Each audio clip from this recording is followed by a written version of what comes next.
Hi all. Economic survey generally is released in the 2-volume format. Volume 1ல என்ன பண்ணுவாங்க அப்படின்னு பார்த்தீங்கன்னா எக்கனாமியில் இருக்கிற முக்கியமான ப்ராப்ளம்ஸை வந்து ஐடென்டிஃபை பண்ணுவாங்க. அந்த ப்ராப்ளம்ஸை வந்து எப்படி ரிஃபார்ம் பண்ணலாம் அப்படிங்கிற சஜஷன்ஸும் வே ஃபார்வர்டும் கொடுப்பாங்க. ஸோ இது வந்து ஒரு ரிசர்ச் பேப்பர் ஃபார்மேட்டில் ஒரு 10 சாப்டர் கொண்டு இருக்கும். இந்த வால்யூம் 2 அப்படிங்கிறது தான் வந்து conventional economic survey. Macro economic வேரியபிள்ஸான national income, GDP, inflation, monetary policy, fiscal policy இதெல்லாம் எப்படி லாஸ்ட் 10 இயர்ஸில் பெர்ஃபார்ம் பண்ணுச்சு அப்படிங்கிற ஒரு சர்வே பண்ணி போடுறது தான் செகண்ட் வால்யூம். பட் லாஸ்ட் 2 இயர்ஸாக பார்த்தீங்கன்னா இந்த சர்வே பார்ட் தான் வந்து ரிலீஸ் பண்ணிட்டு இருக்காங்க. ஆனால் இந்த ரிஃபார்ம்ஸ் பார்ட் ரிலீஸ் பண்றதே இல்லை, வெறும் ஒரு வால்யூமா தான் ரிலீஸ் ஆயிட்டு இருந்தது. ஸோ 2 வருஷம் கழிச்சு கவர்மெண்ட் திரும்ப வந்து இந்த இயர் பார்த்தீங்கன்னா அந்த ஏர்லியரா இருக்கிற அந்த ரிஃபார்ம்ஸ் பார்ட்டை ரிலீஸ் பண்ணியிருக்காங்க. பட் அது எக்கனாமிக் சர்வே கூட ரிலீஸ் பண்ணாம டிசம்பர் மந்த் வந்து தனியா ஒரு டாக்குமெண்டா ரிலீஸ் பண்ணியிருக்காங்க. அந்த டாக்குமெண்ட்டுக்கு நேம் வந்து reexamining the narratives a collection of essays அப்படிங்கிற பேர்ல எக்கனாமியில் இருக்கிற 5 ப்ராப்ளம் எடுத்துக்கிட்டு அந்த 5 ப்ராப்ளம்க்கு ஒரு டீடைல்டு அனாலிசிஸ் வந்து கொடுத்துருக்காங்க. ஸோ இந்த 5 சாப்டர்ஸ் என்னென்ன அப்படின்னு பார்த்தீங்கன்னா, chapter 1 tax about the problems in the sovereign credit rating agency. Chapter 2 talks about the inequality existing in India. Chapter 3 is about the evolving export baskets of India. Chapter 4 வந்து ஃபியூச்சருக்கு தேவைப்படுற இந்த climate finance, அதாவது இந்த global warming கட்டுப்படுத்துறதுக்கான climate ஃபினான்ஸை எப்படி கொண்டு வரலாம் அப்படிங்கிறதுக்கு இருக்கு. And chapter 5 talks about the outcomes of the G20 Summit which held in India. இந்த 5 சாப்டர்ஸையும் நான் வந்து 4 ஹவர்ஸ்ல டிஸ்கஸ் பண்ணியிருக்கேன். அந்த வீடியோவை 2 பார்ட்டாக வந்து ரிலீஸ் பண்ண போறாங்க. ஸோ 2 பார்ட்டையும் பாருங்க. ஸோ இப்போ நம்ம அடுத்த இன்டர்நேஷனல் அரீனால நம்ம எழுப்புற கேள்விகள் எல்லாமே இதை நோக்கின கொஸ்டின்ஸாக தான் இருக்கும். இப்போ பிரைம் மினிஸ்டர் போய் எங்கேயா ஸ்பீச் கொடுக்குறாரு, G20ல இப்போ அடுத்து பிரேசில் போவார், அங்கே ஸ்பீச் கொடுக்குறாருன்னா இந்த மாதிரி தான் கொடுப்பாரு. இதெல்லாம் பண்ணுங்க, கிரெடிட் ரேட்டிங் ஏஜென்சி தப்பா இருக்கு, கிளைமேட் ஃபினான்ஸ் தப்பா இருக்கு, அப்படிதான் நம்ம இன்டர்நேஷனல் வாய்ஸ் எடுக்க போறோம். அதுக்கு நம்ம வாய்ஸ் எடுக்கணும்னா நம்ம பின்னாடி நிற்க ஒரு 120 பேர் தேவை. அதான் குளோபல் சவுத். அதனால தான் குளோபல் சவுத் ஓரியன்டா நம்ம போக போறோம். அந்த குளோபல் சவுத்துக்கு நம்ம நிக்கிற நம்ம வந்து அங்க வந்து நம்ம வந்து ஒரு ராஜனா நின்னோம், ஒரு அன்பா நிக்கிறோம். நமக்கு பின்னாடி குளோபல் சவுத்தே நிக்க போகுது. அப்படி நிக்க வைக்கிறதுக்கு முதல் ஸ்டெப்பா தான் நம்ம என்ன பண்ணோம், G20 பண்ணோம். அதான் அடுத்த சாப்டர். இந்த சாப்டரோட முடிய போகுது. Multilateralism is not an option, it is a necessity to build back better. So இப்போ ரீசெண்டா இருக்க ஒரு மிகப்பெரிய கிரைசிஸ் என்ன அப்படின்னா, மல்டிலேட்டரலிசம் இஸ் வீக்கனிங். மல்டிலேட்டரலிசம் இஸ் வீக்கனிங்னா என்ன?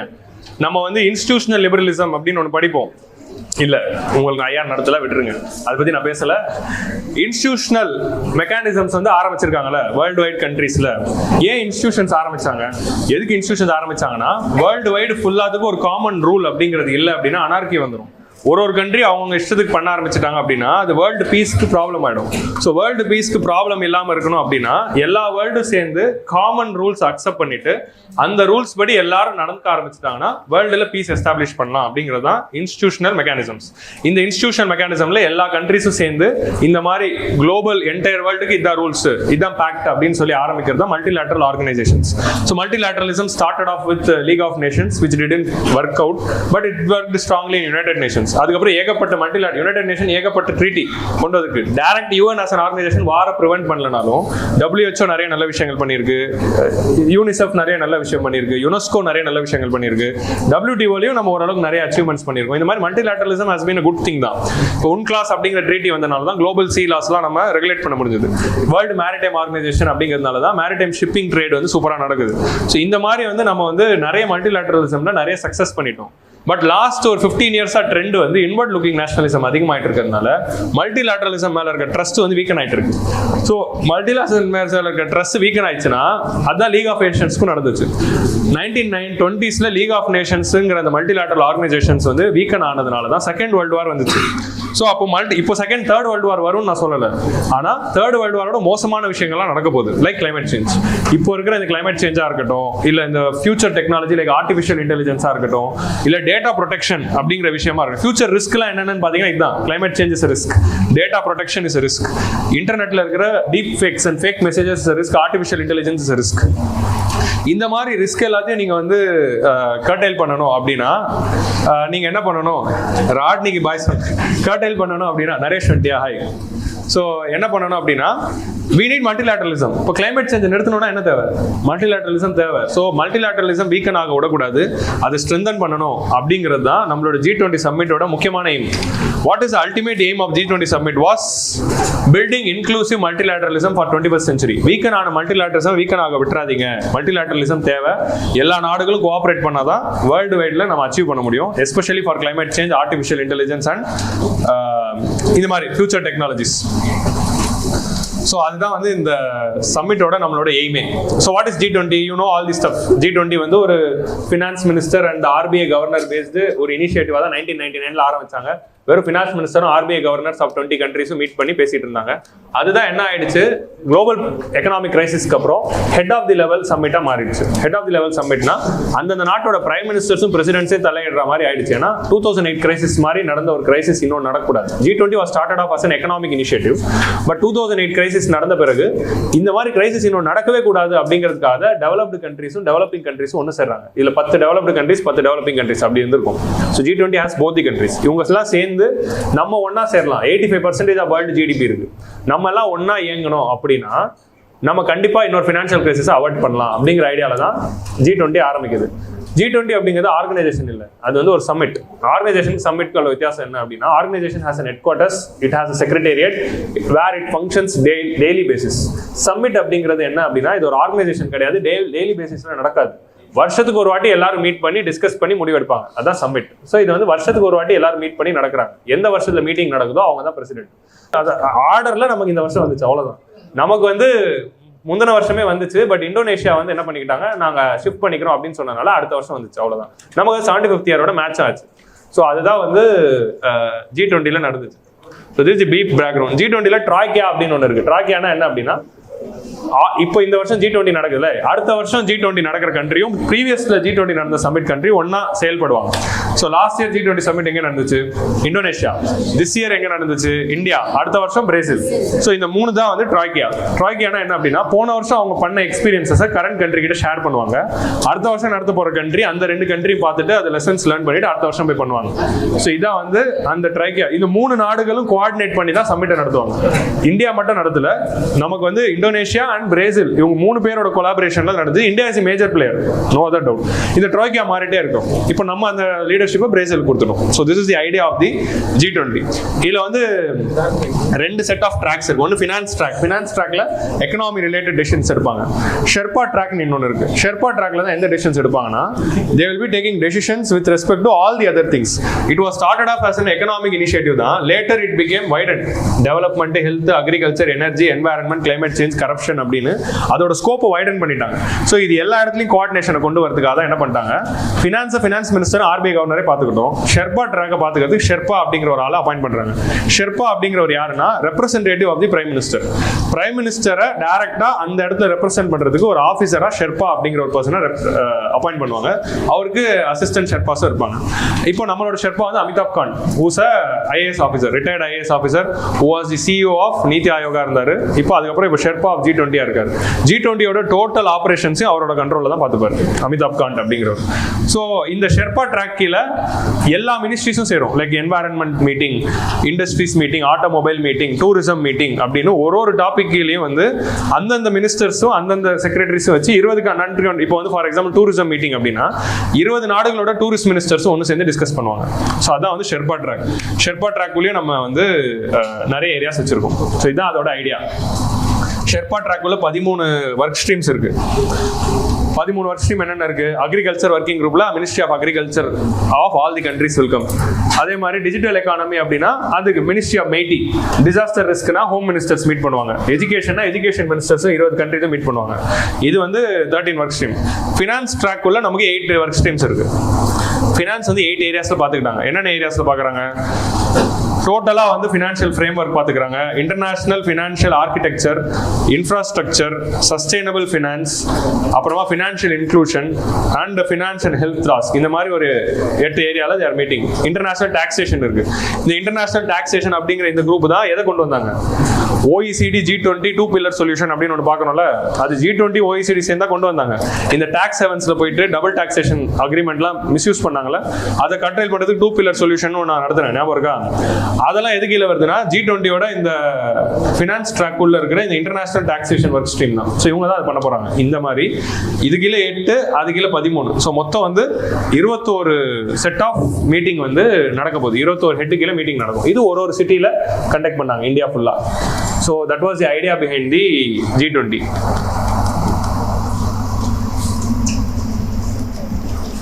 ஸோ இந்தியா வந்து இந்த பிரசிடென்சி எடுத்துட்டு இருக்கிறப்போ நமக்கு என்ன ஒரு சேலஞ்ச் இருந்துச்சு அப்படின்னா, குளோபல் மல்டிலேட்டரலிசம் வீக்கன் ஆயிட்டு இருக்கு. உக்ரைன் கிரைசிஸ்னால வேர்ல்டே டிவைட் ஆயிருந்தது.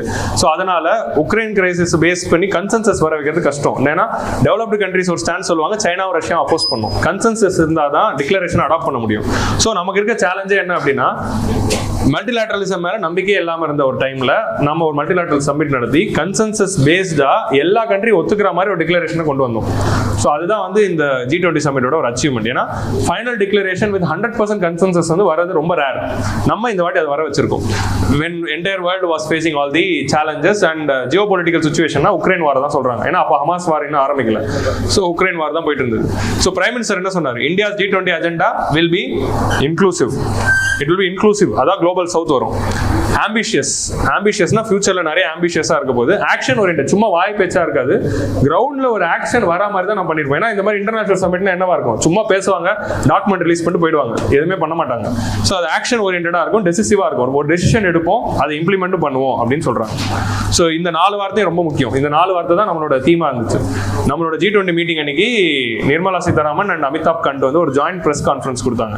அவர் பிரைம் மினிஸ்டர் என்விஷன்ட் இன்க்ளூசிவ், ஏன்னா அவங்க 2 பேர் தான் G20 in charge, Nirmala Sitharaman and Amitabh Kant, finance track, sherpa track. So inclusive, ambitious, action oriented and decisive இருக்கும்னு சொன்னாரு. அப்படிப்பட்ட ஒரு டிக்ளரேஷன் தான் நம்ம பண்ணியிருக்கோம் அப்படிங்கிற மாதிரி they would have said. How it was அப்படிங்கிறது பார்ப்போம்.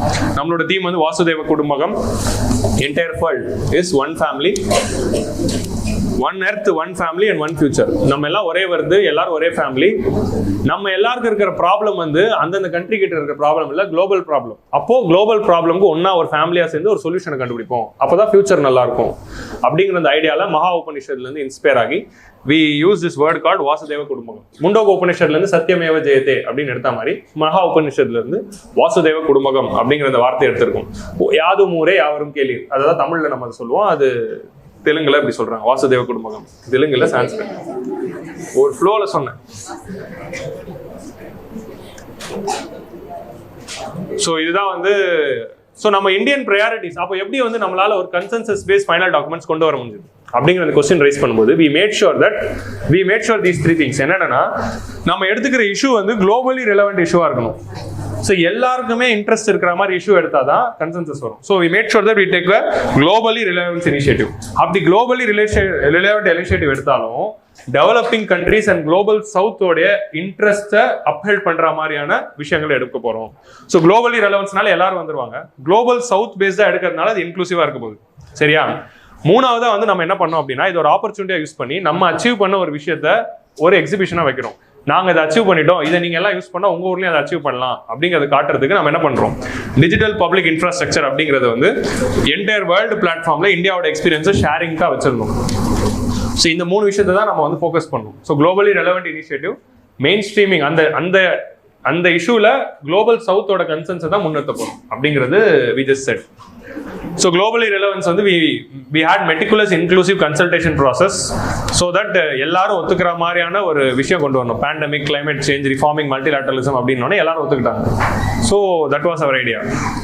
Giving primacy to the issues of global south அப்படிங்கிறதுல வந்து we made sure that all the issues were relevant to global south. like என்னென்ன சஸ்டைனபிள் டெவலப்மெண்ட் கோல்ஸை அச்சீவ் பண்ற மாதிரி, climate ஃபினான்ஸை கொண்டு வர மாதிரி, எனர்ஜி டிரான்சிஷனை ஜஸ்டா கொண்டு வர மாதிரி, மல்டிலேட்டரல் டெவலப்மெண்ட் பேங்க்ஸ்ல நிறைய பிரச்சனை இருக்கு.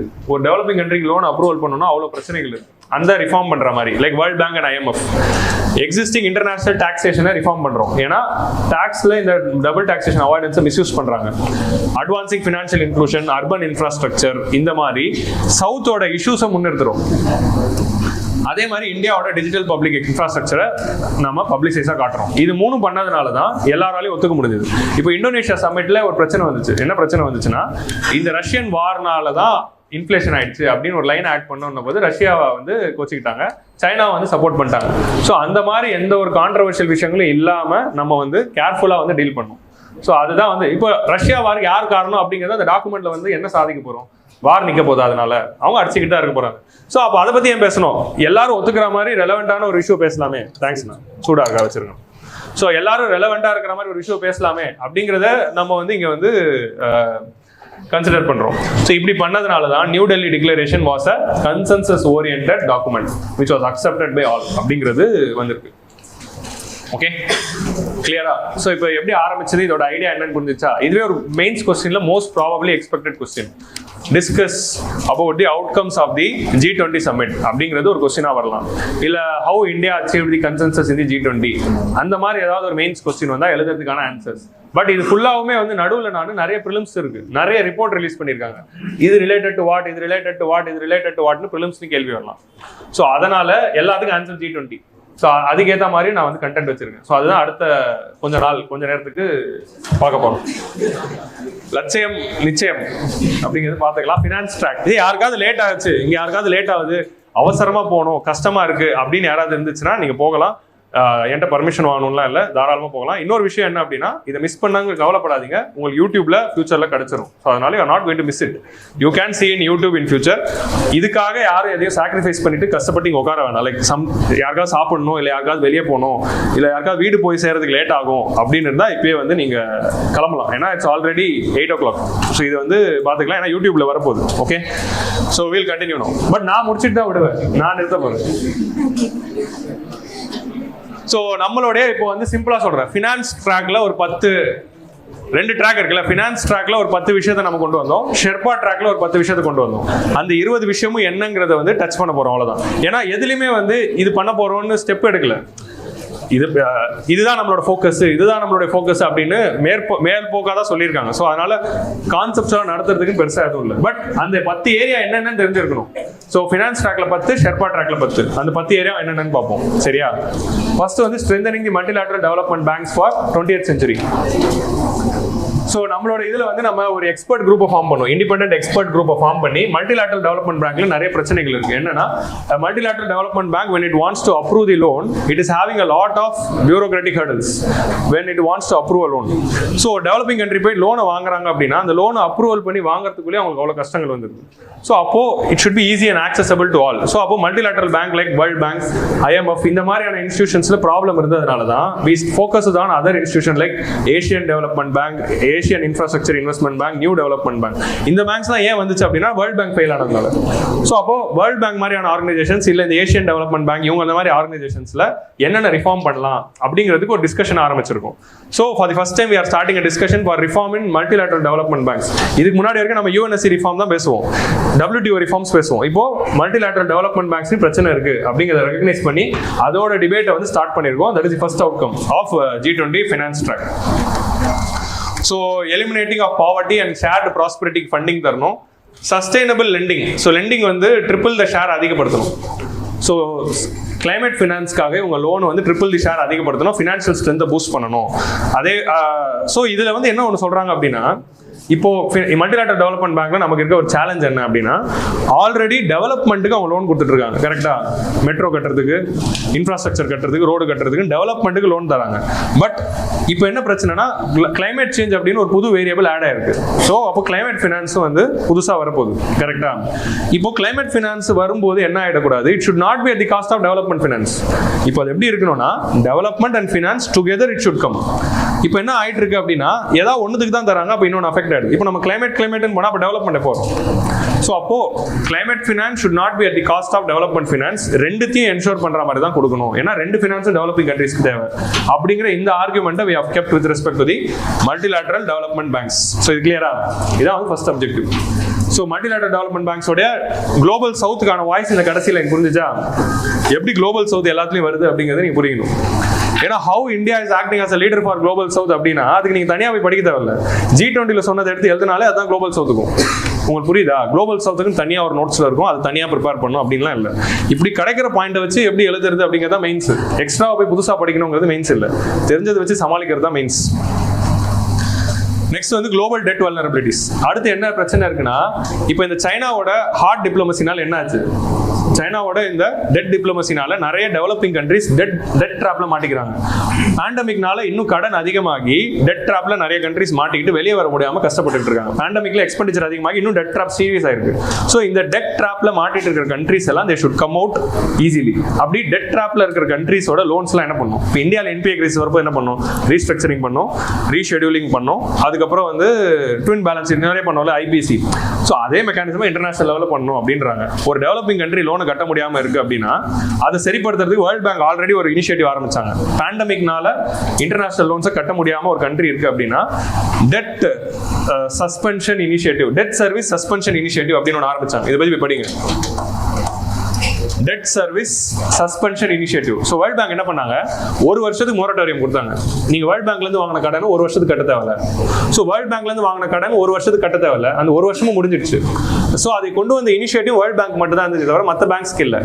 ஸோ அது எல்லாத்துக்கும் கொண்டு போகணும் அப்படிங்கிறதுனால வேர்ல்ட் பேங்க் பாரிஸ் கிளப் பற்றி ஆல்ரெடி யூபிஎஸ்சியில் இருந்துச்சுல question, global common framework is related to what, அந்த காமன் ஃப்ரேம்வொர்க் தான் G20 காமன் ஃப்ரேம்வொர்க் வச்சு பிலிம்ஸ்லயே ஒரு கொஸ்டின் வந்துச்சு. பாரிஸ் கிளப் அப்படிங்கிறது என்னன்னா developed countries who are giving loans to the developing countries. Sir உங்களுக்கு டைம் ஆயிடும் சார். ஸோ டெவலப்பிங் கண்ட்ரீஸ் அப்படின்னு தான் அந்த லோன்ஸ் வரும்.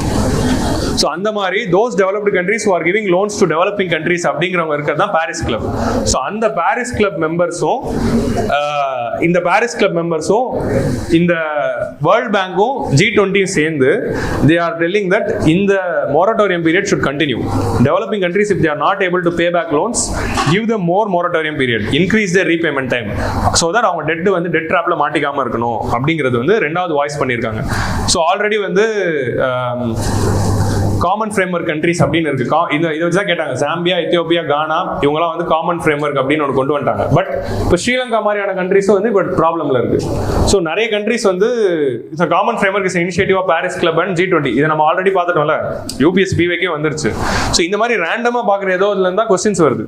ஸோ நீங்கள் PYQs அண்டர்ஸ்டாண்ட் பண்ணிக்கிட்டாலே you can easily answer it.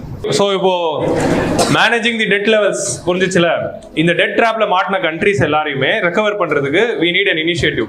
So already common framework கண்ட்ரீஸ்ல இருக்கிற ஜாம்பியா, எத்தியோப்பியா, கானா இவங்களுக்கு வந்து நம்ம ஆல்ரெடி காமன் ஃப்ரேம்வொர்க் வச்சு பண்ணிட்டு இருக்கோம். பட் நான் காமன் ஃப்ரேம்வொர்க்ல இருக்க ஸ்ரீலங்காவுக்கும் வந்து இப்போ பிரச்சனை வருது, பாகிஸ்தானுக்கும் இப்போ பிரச்சனை வருது. ஸோ அப்போ நம்ம ஒரு வைடு மெக்கானிசம் G20க்குள்ள கொண்டு வரணும் அப்படிங்கிற எய்ம்ல தான் இப்போ பாருங்க. இதுதான் PYQ with reference to G20 common framework countries. It is an initiative of G20 with Paris Club. It is an initiative to support the low income countries with unsustainable term. இதான் both the statements are correct. So இந்த மாதிரி questions வந்து இந்த மாதிரி தான், இந்த மாதிரி documents ரேண்டமாக பார்க்குறப்போ வரும். அதனால தான் இந்த டாக்குமெண்ட்ஸை ப்ரிலிம்ஸ் பாயிண்ட் ஆஃப் வியூல நான் பார்க்க சொல்றேன். So global sovereign debt round table is an initiative of அப்படிங்கிறது ஒரு கொஸ்டின் வரலாம். இந்த மாதிரி நிறைய இருக்கு இந்த டாக்குமெண்ட்ல. ஸோ இது வந்து இனிஷியேட்டிவ் ஆஃப் G20. ஸோ இந்த ரவுண்ட் டேபிள் என்ன பண்றாங்க, G20 பிரசிடென்சில எப்படி வந்து எல்லாரும் ஒன்று சேர்ந்து இந்த டெட் சஸ்டைனபிலிட்டியை இம்ப்ரூவ் பண்ணலாம் அப்படிங்கிறதுக்கு they have taken step. Domestic debt restructuring நான் பண்ணோம்ல, நம்ம இந்தியாவில் NPA கிரைசிஸ் வெளியே வரது என்னென்ன பண்ணுமோ அது குளோபல் லெவலில் பண்ணலாம் அப்படிங்கிற இந்த ஐடியால தான் வந்து they have planned this. So அதான் வந்து இதுல இருக்க ஐடியா. கிளியரா? ஸோ அதான் வந்து managing the global debt vulnerabilities. அடுத்தது வந்து குளோபலி கோஆர்டினேட்டட். ஸோ ரெண்டாவது புரிஞ்சிச்சா?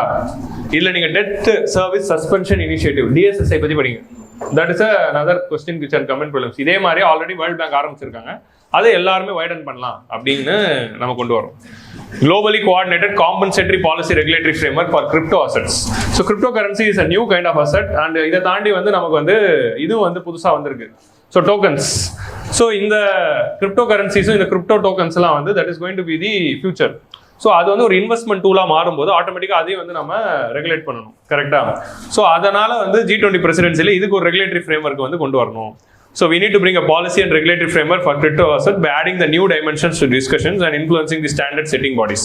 So worldwide இருக்கிற SEBI and RBI மாதிரி எல்லா நாட்டிலையும் இருக்கிற ஒரு செக்யூரிட்டி ரெகுலேட்டர் அண்ட் பேங்கிங் ரெகுலேட்டருக்கு ஒரு காமன் ஃப்ரேம்வொர்க் இது கொண்டு வரணும். ஏன்னா G20 இனிஷியேட்டிவ் அதுதான், global level common framework for finance கொண்டு வரதான். இப்போ அடுத்த ஃபினான்ஸ் ஆன கிரிப்டோக்கும் ஒன்று கொண்டு வரணும். நம்ம அதுக்கு ஒரு மாடல் நம்மளே பண்ணிட்டோம். நம்ம என்ன பண்ணோம், we decided to tax it as a crypto as an asset. கரன்சியா ரெகக்னைஸ் பண்ணாம அசட்டா ரெகக்னைஸ் பண்ணி அதுக்கு டிஜிட்டல் அசட் டாக்ஸ் அப்படிங்கிற ஒரு டாக்ஸ் கூட நம்ம போடுறோம். ஸோ அந்த மாதிரி வந்து we are doing with the collaboration of IMF, United Nations Convention on Trade and Development along with BIS. BIS-னா யாரு? பியூரோ ஆஃப் இந்தியன் ஸ்டாண்டர்ட்ஸா? கிடையாது, பியூரோ ஆஃப் இன்டர்நேஷனல் செட்டில்மெண்ட்ஸ். சரியா? அவங்க தானே ஃபினான்ஸ் பண்ண போறாங்க. Bureau of international settlements, IMF, UNCTAD இவங்க 3 பேருமே சேர்ந்து கிரிப்டோக்கு வந்து ஒரு இதை கொண்டு வரலாம் அப்படின்னு முடிவு பண்ணியிருக்காங்க. அதோட அடுத்த ஸ்டெப்பா வந்து IMF-உம் ஃபினான்ஷியல் ஸ்டெபிலிட்டி போர்டு அப்படிங்கிறது வந்து இட்ஸ் அ இன்டர்நேஷனல் ஆர்கனைசேஷன். அவங்க ஒரு சிந்தசிஸ் பேப்பர் வந்து கொண்டு வந்திருப்பாங்க, G20 road map for crypto assets. இதே தான் G20 road map for international taxation அப்படின்னு ஒன்று கொண்டு வந்ததுல தான் இந்த 2 பில்லர் சொல்யூஷனே வந்துச்சு. அது ஒரு 4-5 வருஷத்துக்கு முன்னாடி வந்துச்சு. இப்போ G20 road map for crypto அசெட்ஸ்னு இப்போ வருது. இது ரிலேட்டடான ஒரு ரெகுலேஷன் வந்து இன்னும் கொஞ்சம் நாள்ல வரும். வேர்ல்டு வைடா எப்படி கிரிப்டோ ரெகுலேட் பண்ணணும் அப்படின்னு புரிஞ்சுச்சா? ஸோ கிரிப்டோ கரன்சிக்கு G20 road map of crypto assets ஒன்று ஆரம்பிச்சிருக்கோம். So G20 road map of crypto assets is release in association with IMF and financial stability board. Financial stability போர்டோட ஹெட் குவார்ட்டர்ஸ் வந்து BISல தான் இருக்கு. பியூரோ ஆஃப் இன்டர்நேஷனல் செட்டில்மெண்ட் பேசல்ல இருக்கு. சரியா? Next is financing for cities of tomorrow. So urbanization is going to increase in future. And the urbanization ku நம்ம எப்படி வந்து financing கொண்டு வரணும். So urbanization should be sustainable, and sustainable urbanization finance க்கு வந்து they have brought effective efficient financial resource for the sustainable urbanization, which is socially inclusive, environmentally responsible, economically sustainable. So அப்ப urbanization பத்தி ஒரு question வரும்போது உங்களோட இன்ட்ரோடக்ஷன்லயும் கன்க்ளூஷன்லயும் இந்த வார்த்தை இருக்கணும். How an urbanization should be socially inclusive இருக்கணும்.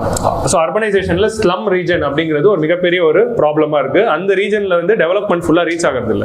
சோ அந்த மாதிரி ஒரு குரூப் ஆஃப் பீப்புளை எலிமினேட் பண்ணிட்டு அர்பனைசேஷன் இல்லாம சோஷியலி இன்க்ளூசிவா இருக்கணும், என்வாயரன்மெண்டலி ரெஸ்பான்சிபிளா இருக்கணும். You have to plan the city with the environment and economically sustainable. Urbanisation is very important. So G20 principle for financing cities of tomorrow. So financing cities of tomorrow initiative is an initiative of G20. So cities of tomorrow initiative ne ஒரு initiative ஆரம்பிச்சிருக்காங்க G20 கீழ. Okay? So finance with the cities of tomorrow அப்படின்னு they have started. இது வந்து எதுக்குன்னா global best practices எல்லாத்தையும் ஒரு கம்பெனியமா create பண்றாங்க. ஒரு நாடுகளும் அர்பனைசேஷனுக்கு என்னென்ன பண்ணாங்க அப்படின்னு. அதான் வந்து 4th pillar. So crypto and cities of tomorrow. Next வந்து டிஜிட்டல் பப்ளிக் இன்ஃப்ராஸ்ட்ரக்சர். இந்தியாவில் நம்ம டிபிஐ கொண்டு வந்தோம். இது எப்படி குளோபல் லெவலில் கொண்டு போனோம்? ஒரு 5th ஃபேக்டர் ஆஃப் ப்ரொடக்ஷனா இது மாறிட்டு வருது. ஸோ இந்த டிபிஐ வந்து வேர்ல்டு லெவலில் கொண்டு போகணும். ஏன்னா இந்த டிபிஐ வந்து எதுக்கான ஒரு டூல்னா financial inclusion and productivity gains.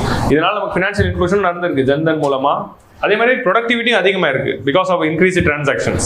So first of its kind literature on DPI was brought. So the digital public infrastructure should be in such a way that it is interoperable, minimal and adaptable. UPIங்கிறது எப்படி? interoperable. It is a minimal, வெறும் ஒரு QR கோடு mobile app. adaptable, எந்த ஃபோன்ல வேணாலும் use பண்ணிக்கலாம். Smart போனே இல்லாத டிவைஸ்லயே அது ஸ்மார்ட் போன் இல்லாத டிவைஸ்லயும் யூஸ் பண்ணிக்கலாம். ஓல்டு போன்லயும் யூஸ் பண்ணிக்கலாம். இன்டர்நெட்டே இல்லைனாலும் பண்ணிக்கலாம். இன்டர்நெட்டே இல்லாமல் யூபிஐ பண்ணலாம், தெரியும்ல? ஸ்டார் போட்டு கூட you can send money.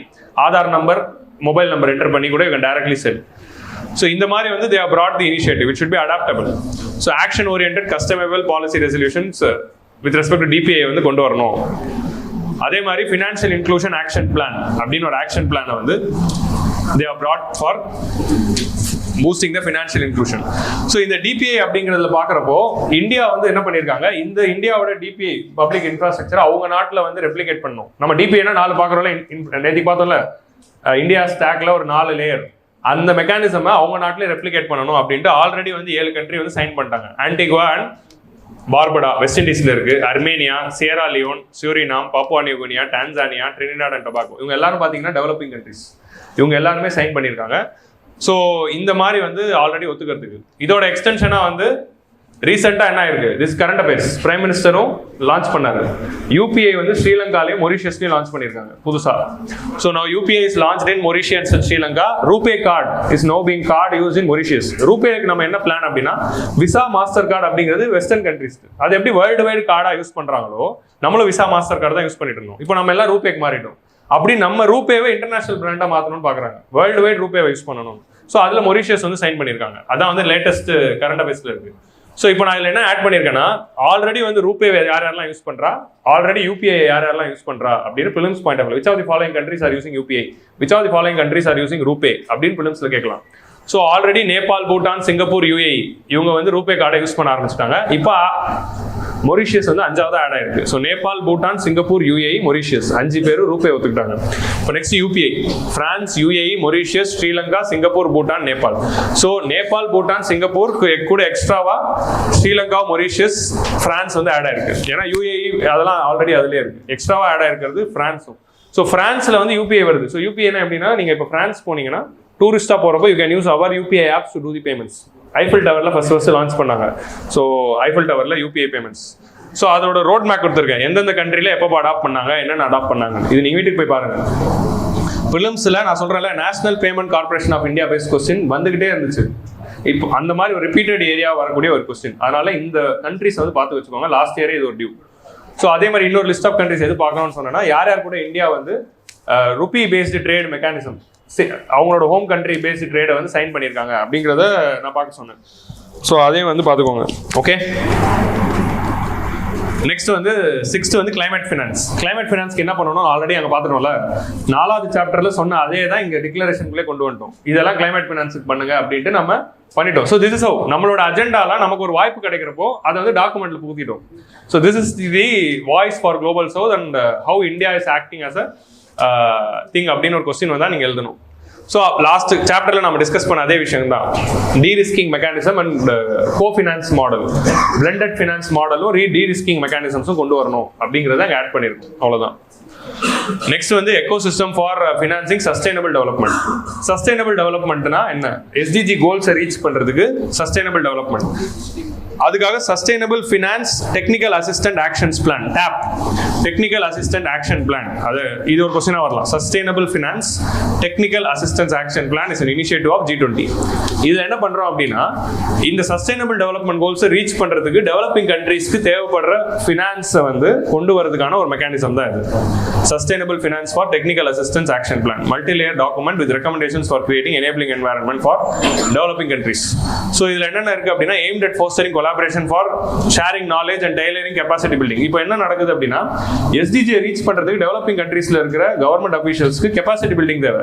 So புதுசான ஸ்கில்ஸ் எல்லாம் அப்கிரேட் பண்ணணும். கவர்னன்ஸ் லெவல்ல ஒரு தாசில்தார்ல இருந்து ஒரு கலெக்டர் வரைக்கும் இந்த புது ஸ்கில்ஸ் தேவை. இன்டர்நேஷனல் டாக்ஸேஷன் இப்போ 2 பில்லர் சொல்யூஷன் கொண்டு வரும்.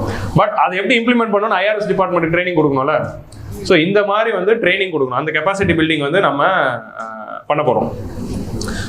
எஸ்பெஷலி இந்த EMD-னா என்னதுன்னா, emerging market developing economy. So emerging markets and developing countries தான் EMD அப்படின்னு சொல்லுவோம். ஸோ ஒன் சைஸ் ஃபிட்டாலாம் இல்லாமல் அந்தந்த கண்ட்ரிக்கு ஏற்ற மாதிரி ஒரு அப்ரோச்சை கொண்டு வரணும். சஸ்டைனபிள் டெவலப்மெண்ட்டை கொண்டு வரதுக்கு இதை ஃபாலோ பண்ணுங்கன்னு குளோபல் லெவலில் ஒன் சைஸ் ஃபிட்டாலாம் இல்லாமல் அந்தந்த கண்ட்ரிஸ்க்கு ஏற்ற மாதிரி லோக்கலைஸ் பண்ணி we have to bring அப்படிங்கிறத நம்ம சொல்கிறோம். இது வந்து அது. நெக்ஸ்ட் வந்து 8th and 9th வந்து ரெண்டும் ஒன்று தான். எப்படின்னா, macro economic impact of climate change, food and energy insecurity. 8 வந்து கிளைமேட் சேஞ்ச், 9 வந்து food and energy insecurity. So 3 முக்கியமான ப்ராப்ளம் வருது. ஒன்று கிளைமேட் சேஞ்ச், இதனால மேக்ரோ எக்கனாமிக் இம்பாக்ட் வரப்போகுது. ஃபுட் இன்செக்யூரிட்டி வரப்போகுது, ஏன்னா பாப்புலேஷன் ரைஸ் ஆகிட்டே இருந்ததுன்னா அவங்க சோர் போடணும். ஃபுட் செக்யூரிட்டி இன்செக்யூரிட்டி வரப்போகுது. எனர்ஜி இன்செக்யூரிட்டி வரப்போகுது, ஏன்னா நம்ம ஃபாசில் ஃபியூலை விட்டு எனர்ஜி டிரான்சிஷன் பண்ண போகிறோம் அப்படின்னா நம்ம energy transition should not be at the cost of energy security. So அப்போ இதோட மேக்ரோ எக்கனாமிக் இம்பாக்ட் என்ன? மேக்ரோ எக்கனாமிக் இம்பாக்ட்னா என்ன? ஜிடிபியில் என்ன இம்பாக்ட், எக்ஸ்போர்ட் இம்போர்ட்ல என்ன இம்பாக்ட், இன்ஃப்ளேஷன்ல என்ன இம்பாக்ட் அப்படின்னு macro economic impact of energy, food and climate change அப்படிங்கிறத நம்ம படிக்க ஆரம்பிக்கணும். இப்போவே அதை பத்தி ரிசர்ச் பண்ண ஆரம்பிச்சிடணும். அந்த மேக்ரோ எக்கனாமிக் இம்பாக்ட் பத்தி இப்போவே நம்ம ரிசர்ச் பண்ண ஆரம்பிச்சுட்டு அதுக்கு தேவைப்படுற சொல்யூஷன் பத்தி நம்ம ஒர்க் பண்ண ஆரம்பிக்கணும் அப்படின்னு ஒரு இனிஷியேட்டிவ் நம்ம சொல்லியிருக்கோம். ஸோ ஏன்னா மேக்ரோ எக்கனாமிக்ல நிறைய, இப்போ கிளைமேட் ஃபினான்ஸுங்கிறது ஒரு எக்ஸாம்பிள்ல, அது வெறும் 4th சாப்டர்ல எப்படி கிளைமேட்டுக்கு பார்த்தோமோ அதே மாதிரி ஃபுட் அண்ட் எனர்ஜி இன்செக்யூரிட்டிக்கும் ஃபினான்சிங் மெக்கானிசம்ஸ்க்கும் மேக்ரோ எக்கனாமிக் இம்பாக்ட் என்னென்ன அப்படிங்கிறது பார்க்கணும். ஸோ அதுக்கான ஸ்டடிஸ் ஆரம்பிங்க அப்படின்னு தான் 8th and 9th சொல்றாங்க. ஸோ 10th என்ன சொன்னாங்க அப்படின்னா, reinvigorating multilateral effects for international tax cooperation. So நம்ம ஆல்ரெடி வந்து 2 பில்லர் சொல்யூஷன் வந்துச்சு, ஞாபகம் இருக்குல்ல? பில்லர் 1 என்னது?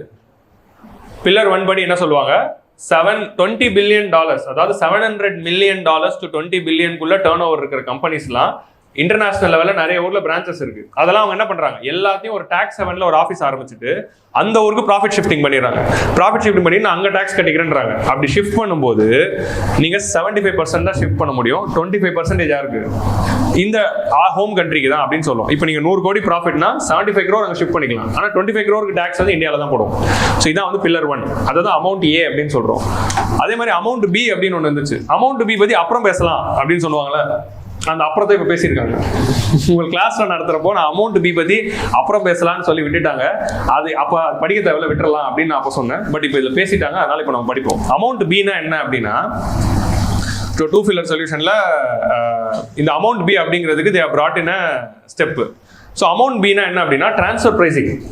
இப்போ நம்ம இங்க என்ன பார்க்குறோம், ப்ராஃபிட் ஷிஃப்டிங் பார்த்துட்டோம். What is profit shifting?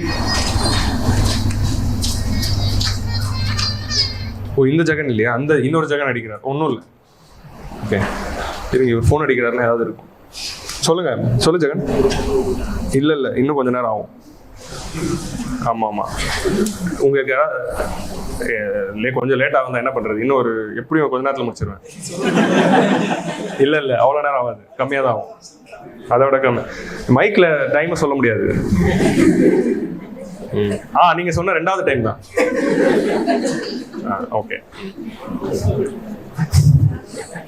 15 minutes தாங்க, அதுக்குள்ளே முடிச்சிருக்கேன். 10 வந்துட்டோம், இன்னும் 10 தான் இருக்கு, 10 வந்தாச்சு. ஸோ ரீஇன்விகேஷன்ல என்ன சொன்ன, அமௌண்ட் ஏங்கிறது எதுக்கு பார்த்தோம். சி இதெல்லாம் ப்ரிலிம்ஸ்ல வரும். அமௌண்ட் ஏன்னா என்ன, அமௌண்ட் பீனா என்னன்னு கேட்பாங்க. அமௌண்ட் ஏன்னா என்ன, ப்ராஃபிட் ஷிஃப்டிங். ஒரு இப்போ வந்து நம்ம ஊர்ல வந்து வோடஃபோன் கம்பெனி இந்தியாவில் ஏர்ன் பண்ற ப்ராஃபிட்டை பிரிட்டனுக்கு மாற்றுவாங்க. ஹூண்டா இங்க இருக்கிற ப்ராஃபிட்டை சவுத் கொரியாவுக்கு மாற்றுவாங்க. ஸோ ஹச் கேஸ்ல என்ன பண்ணாங்க, அது மொரிஷியஸ்க்கு மாற்றினாங்க. அதுக்கு தான் நம்ம டேக்ஸ் போட்டோம், அதெல்லாம் இருக்கு. ஸோ ப்ராஃபிட் ஷிஃப்டிங்ல 25% தான், நீங்க 75% ஷிஃப்ட் பண்ணிக்கலாம், 25% பண்ணக்கூடாது அப்படின்னு அமௌண்ட்டே இருக்குல்ல. அமௌண்ட் பி அப்படிங்கிறது என்ன அப்படின்னா டிரான்ஸ்ஃபர் பிரைசிங். டிரான்ஸ்ஃபர் பிரைசிங்னா என்ன அப்படின்னா, ஒரு கம்பெனிக்கு இன்னொரு கம்பெனிக்கும் நடுவில் நீங்க வாங்குறீங்கல்ல. இப்போ வந்து இன்டர்நேஷனல் டாக்ஸேஷன்ல பண்ற அடுத்த ஃப்ராட் பத்தி நான் சொல்றேன். அடுத்த ஃப்ராட் என்ன அப்படின்னா, இப்போ ஹூண்டாய் வந்து இங்க இருக்கு. ஹூண்டாய் வந்து டயர் வாங்குறாங்க.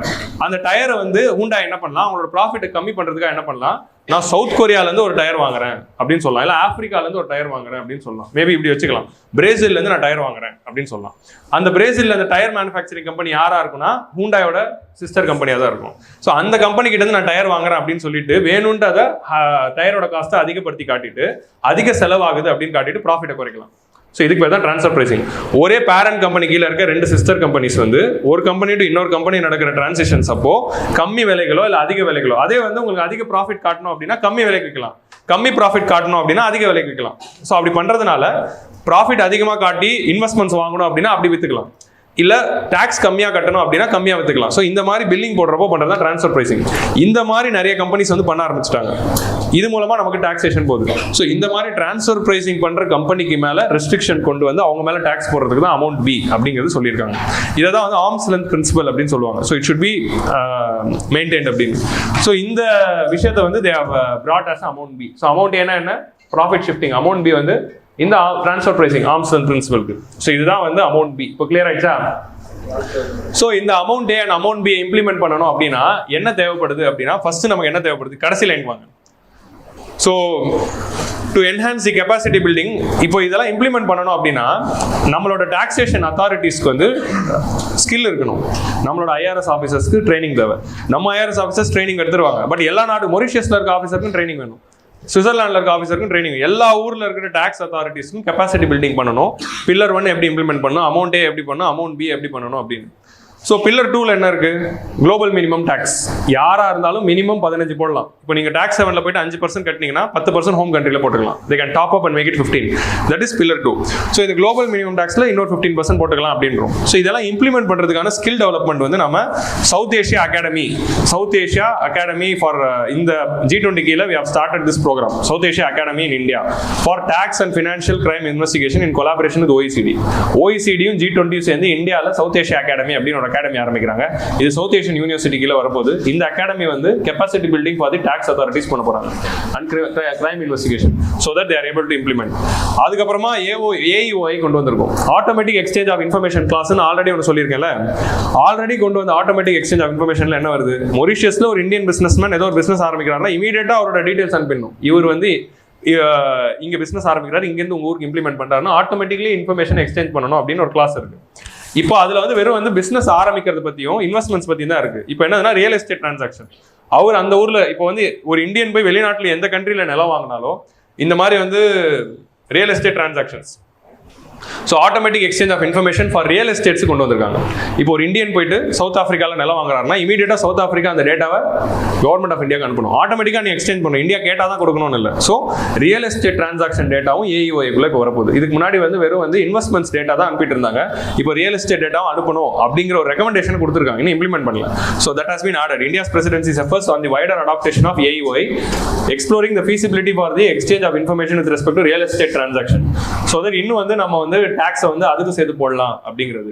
அதுல வந்து கான்ஃபிடென்ஷியாலிட்டி கிளாஸை வந்து எப்படி கொண்டு வரலாம், ஏன்னா இது வந்து டேட்டா பிரைவசி அப்படின்னு சுவிட்சர்லாந்து சொல்லுவோம். சுவிட்சர்லாந்து என்ன சொல்லுது அப்படின்னா, எங்க பேங்க் கஸ்டமர்ஸோட டேட்டாவை நான் கொடுக்க மாட்டோம், இட்ஸ் பிரைவசி அப்படின்னு சொல்றோம். பட் அதை வச்சு அவங்க ஃப்ராடு தானே பண்ணா, நியாயமா பணம் சேர்க்கிறவங்களுக்கு பண்ணலாம், ஃப்ராடு பண்றவங்களுக்கு எதுக்கு பிரைவசி? ஸோ அந்த ஆஸ்பெக்ட்ல அந்த கான்ஃபிடென்ஷியாலிட்டி கிளாஸை வந்து நம்ம ஒழுங்கா கொண்டு வரணும் அப்படிங்கிறது தான் இது. ஸோ அவங்க வந்து பிரைவசின்னு சொல்லி டேட்டா கொடுக்க மாட்டாங்க. நம்ம கடன் வாங்கணும்னா நம்ம டேட்டா கொடுக்கணும். அதுதான் வந்து இப்போ போன சாப்டர்ல தான் சொன்னாங்க, ஒரு கடனை வாங்குறதுக்கு அவ்வளோ டேட்டா கேட்குறாங்க. ஸோ இந்த இன்ஜஸ்டிஸ் வந்து எப்பவுமே டெவலப்டு கண்ட்ரிஸ் டெவலப்பிங் கண்ட்ரிஸ் நோக்கி பண்ணிட்டு தான் இருக்காங்க. ஸோ அதனால தான் வந்து நம்ம குளோபல் சவுத்தை ஒன்று சேர்க்கணும். ஸோ இப்போ அமௌண்ட் பீனா என்ன, ஆட்டோமேட்டிக் எக்ஸ்சேஞ்ச் இன்ஃபர்மேஷனில் புதுசாக என்ன, சவுத் ஏஷியா அகாடமினா என்ன. இந்த சவுத் ஏஷியா அகாடமி பற்றி போய் படிங்க. இது இந்தியாவில் ஆரம்பிச்சிருக்கிற ஒரு புது பிரான்ச்.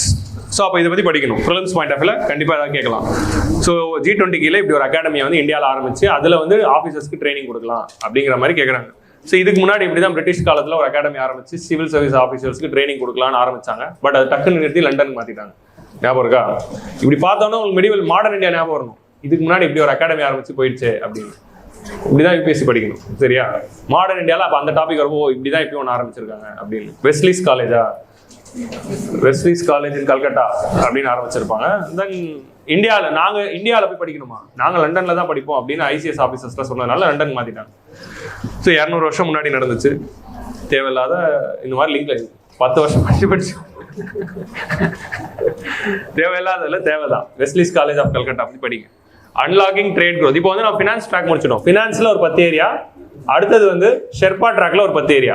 ஸோ இந்த அடுத்த 10 ஏரியா வந்து சிம்பிள் தான். இதுலயும் நிறைய இந்த மாதிரி இனிஷியேட்டிவ்ஸ் இருக்கும்.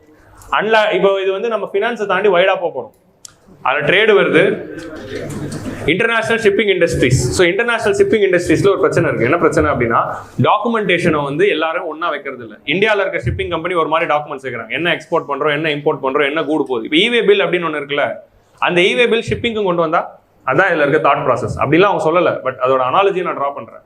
இவே பில் மாதிரியான ஒரு சிஸ்டம், ஒரு common data for transportation for entire India அப்படின்னு நம்ம கொண்டு வந்தோம்ல. யார் ட்ரக்ல கொண்டு போனாலும் அதுக்கு ஒரு காமன், அந்த மாதிரி வேர்ல்டு வைட் நம்ம கொண்டு வரணும் டாக்குமெண்டேஷன்ல. அப்போதான் வந்து ஸ்ட்ரீம்லைன் பண்ண முடியும். Trade documents are not standardise, or not kept up with digitisation. So GSTN நெட்வொர்க்ல கொண்டு வந்த மாதிரி let's bring in the such thing அப்படின்னு சொல்றாங்க.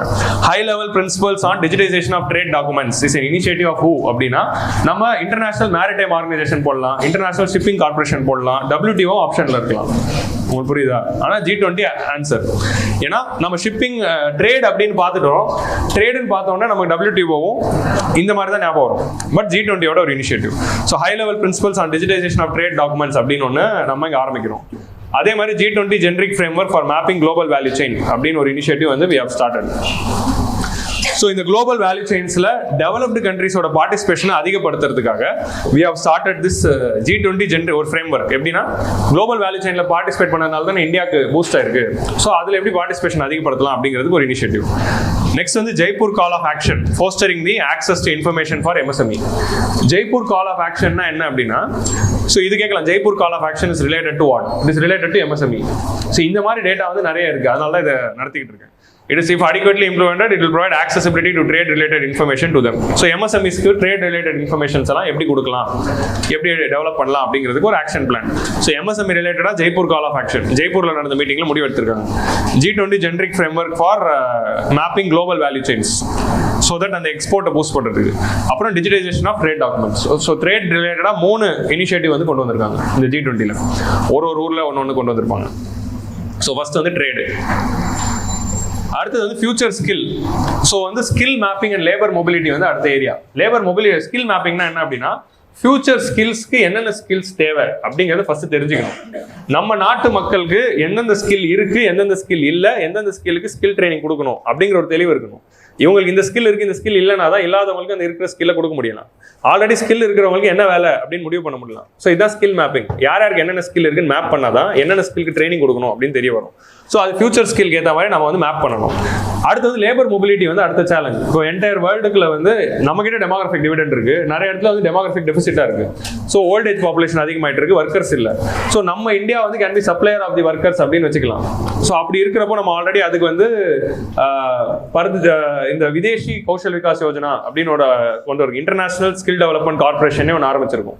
இப்போ நம்ம ரீசெண்டாக இஸ்ரேல், உத்தரப்பிரதேஷ்ல இருந்து இஸ்ரேல் கூட அதில் அனுப்புறதா ஒரு பிளான் இருக்குல்ல. ஏன்னா இஸ்ரேல்ல ஒர்க் பண்ணிட்டு இருந்த பாலஸ்தீனியன் ஒர்க்கர்ஸ் எல்லாருமே இப்போ ஒர்க் பண்ண முடியாததுனால அந்த இடத்துல வேலை செய்யறதுக்கு இந்தியன்ஸ் தேவை அப்படின்னு சொன்னதுனால நம்ம உத்தரப்பிரதேஷ்ல இருந்து அனுப்பலாம் அப்படின்னு ஒரு இஷ்யூ ஆரம்பிச்சு, அது பெரிய இஷ்யூ ஆச்சு.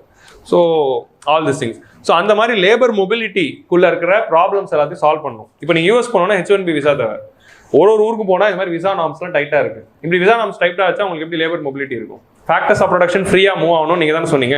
லேபருங்கிறது ஒரு ஃபேக்டர் ஆஃப் ப்ரொடக்ஷன், அது ஃப்ரீயாக மூவ் ஆகணும் அப்படின்னா ஸோ அதுக்கு வந்து ஒரு லேபர் மொபிலிட்டி இதை வந்து கொண்டு வரணும். ஸோ இண்டஸ்ட்ரி 4.0 வெப் 3.0 ரிலேட்டடான மெட்டாவர்ஸ் இது மாதிரி ரிலேட்டடான ஸ்கில்ஸ்க்கு ஏற்ற மாதிரி அந்த ஸ்கில் மேப்பிங் பண்ணி அதோட லேபர் மூவ்மெண்ட்டுக்கு வந்து நம்ம ஸ்டெப்ஸ் எடுக்கணும். Seamless labour mobility across the countries and harmonisation of qualification of skills. இப்போ அடுத்த இதில் இருக்க சேலஞ்ச் என்ன தெரியுமா? இந்தியாவில் வந்து இப்போ இப்படி எடுத்துக்கலாம், மெட்டாவர்ஸ்க்கு ஆக்மெண்டட் ரியாலிட்டிக்கு ஒரு ஸ்கில் கொடுக்குறாங்க, அதில் எப்படி ஒர்க் பண்ணணும் என்னென்ன இருக்குன்னு. அதே மாதிரி ஜப்பானில் ஒன்று தராங்க. ரெண்டு ஊரில் ஸ்கில் டெவலப்மெண்ட் அட்டைன் பண்ணவங்களும் ஆக்மெண்டட் ரியாலிட்டி தான் கற்றுக்குறாங்க. ஆனால் குவாலிஃபிகேஷன்ஸ் வந்து வேற மாதிரி இருக்கும்ல. இப்போ 2 பேரை ரெக்ரூட் பண்ணும்போது யாருது பெஸ்ட் யாருது least best.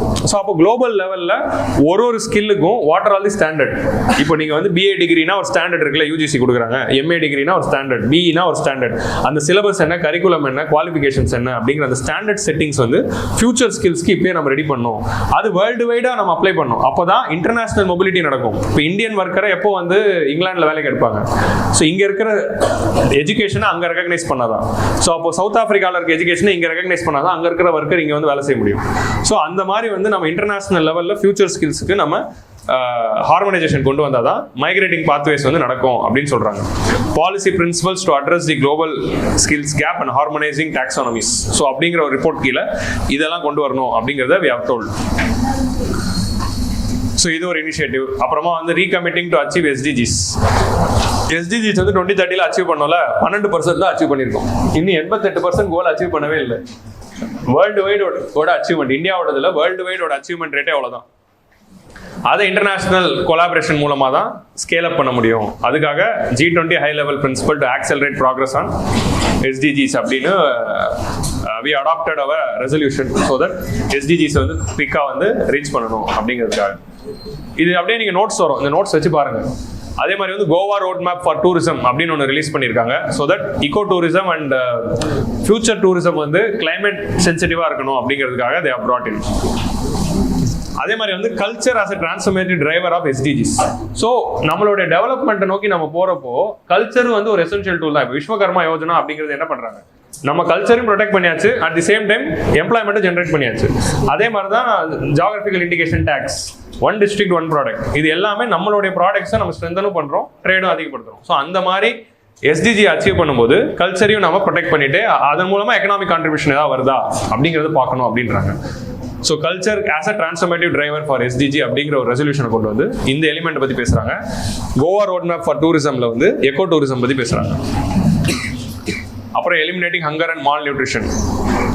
Climate variability and extremes இருக்கு, அதனால வந்து COVID-19 பேண்டமிக் எல்லாம் பார்க்குறோம். ஸோ ஹங்கர் மால் நியூட்ரிஷன் ஒரு மிகப்பெரிய கிரைசிஸ்.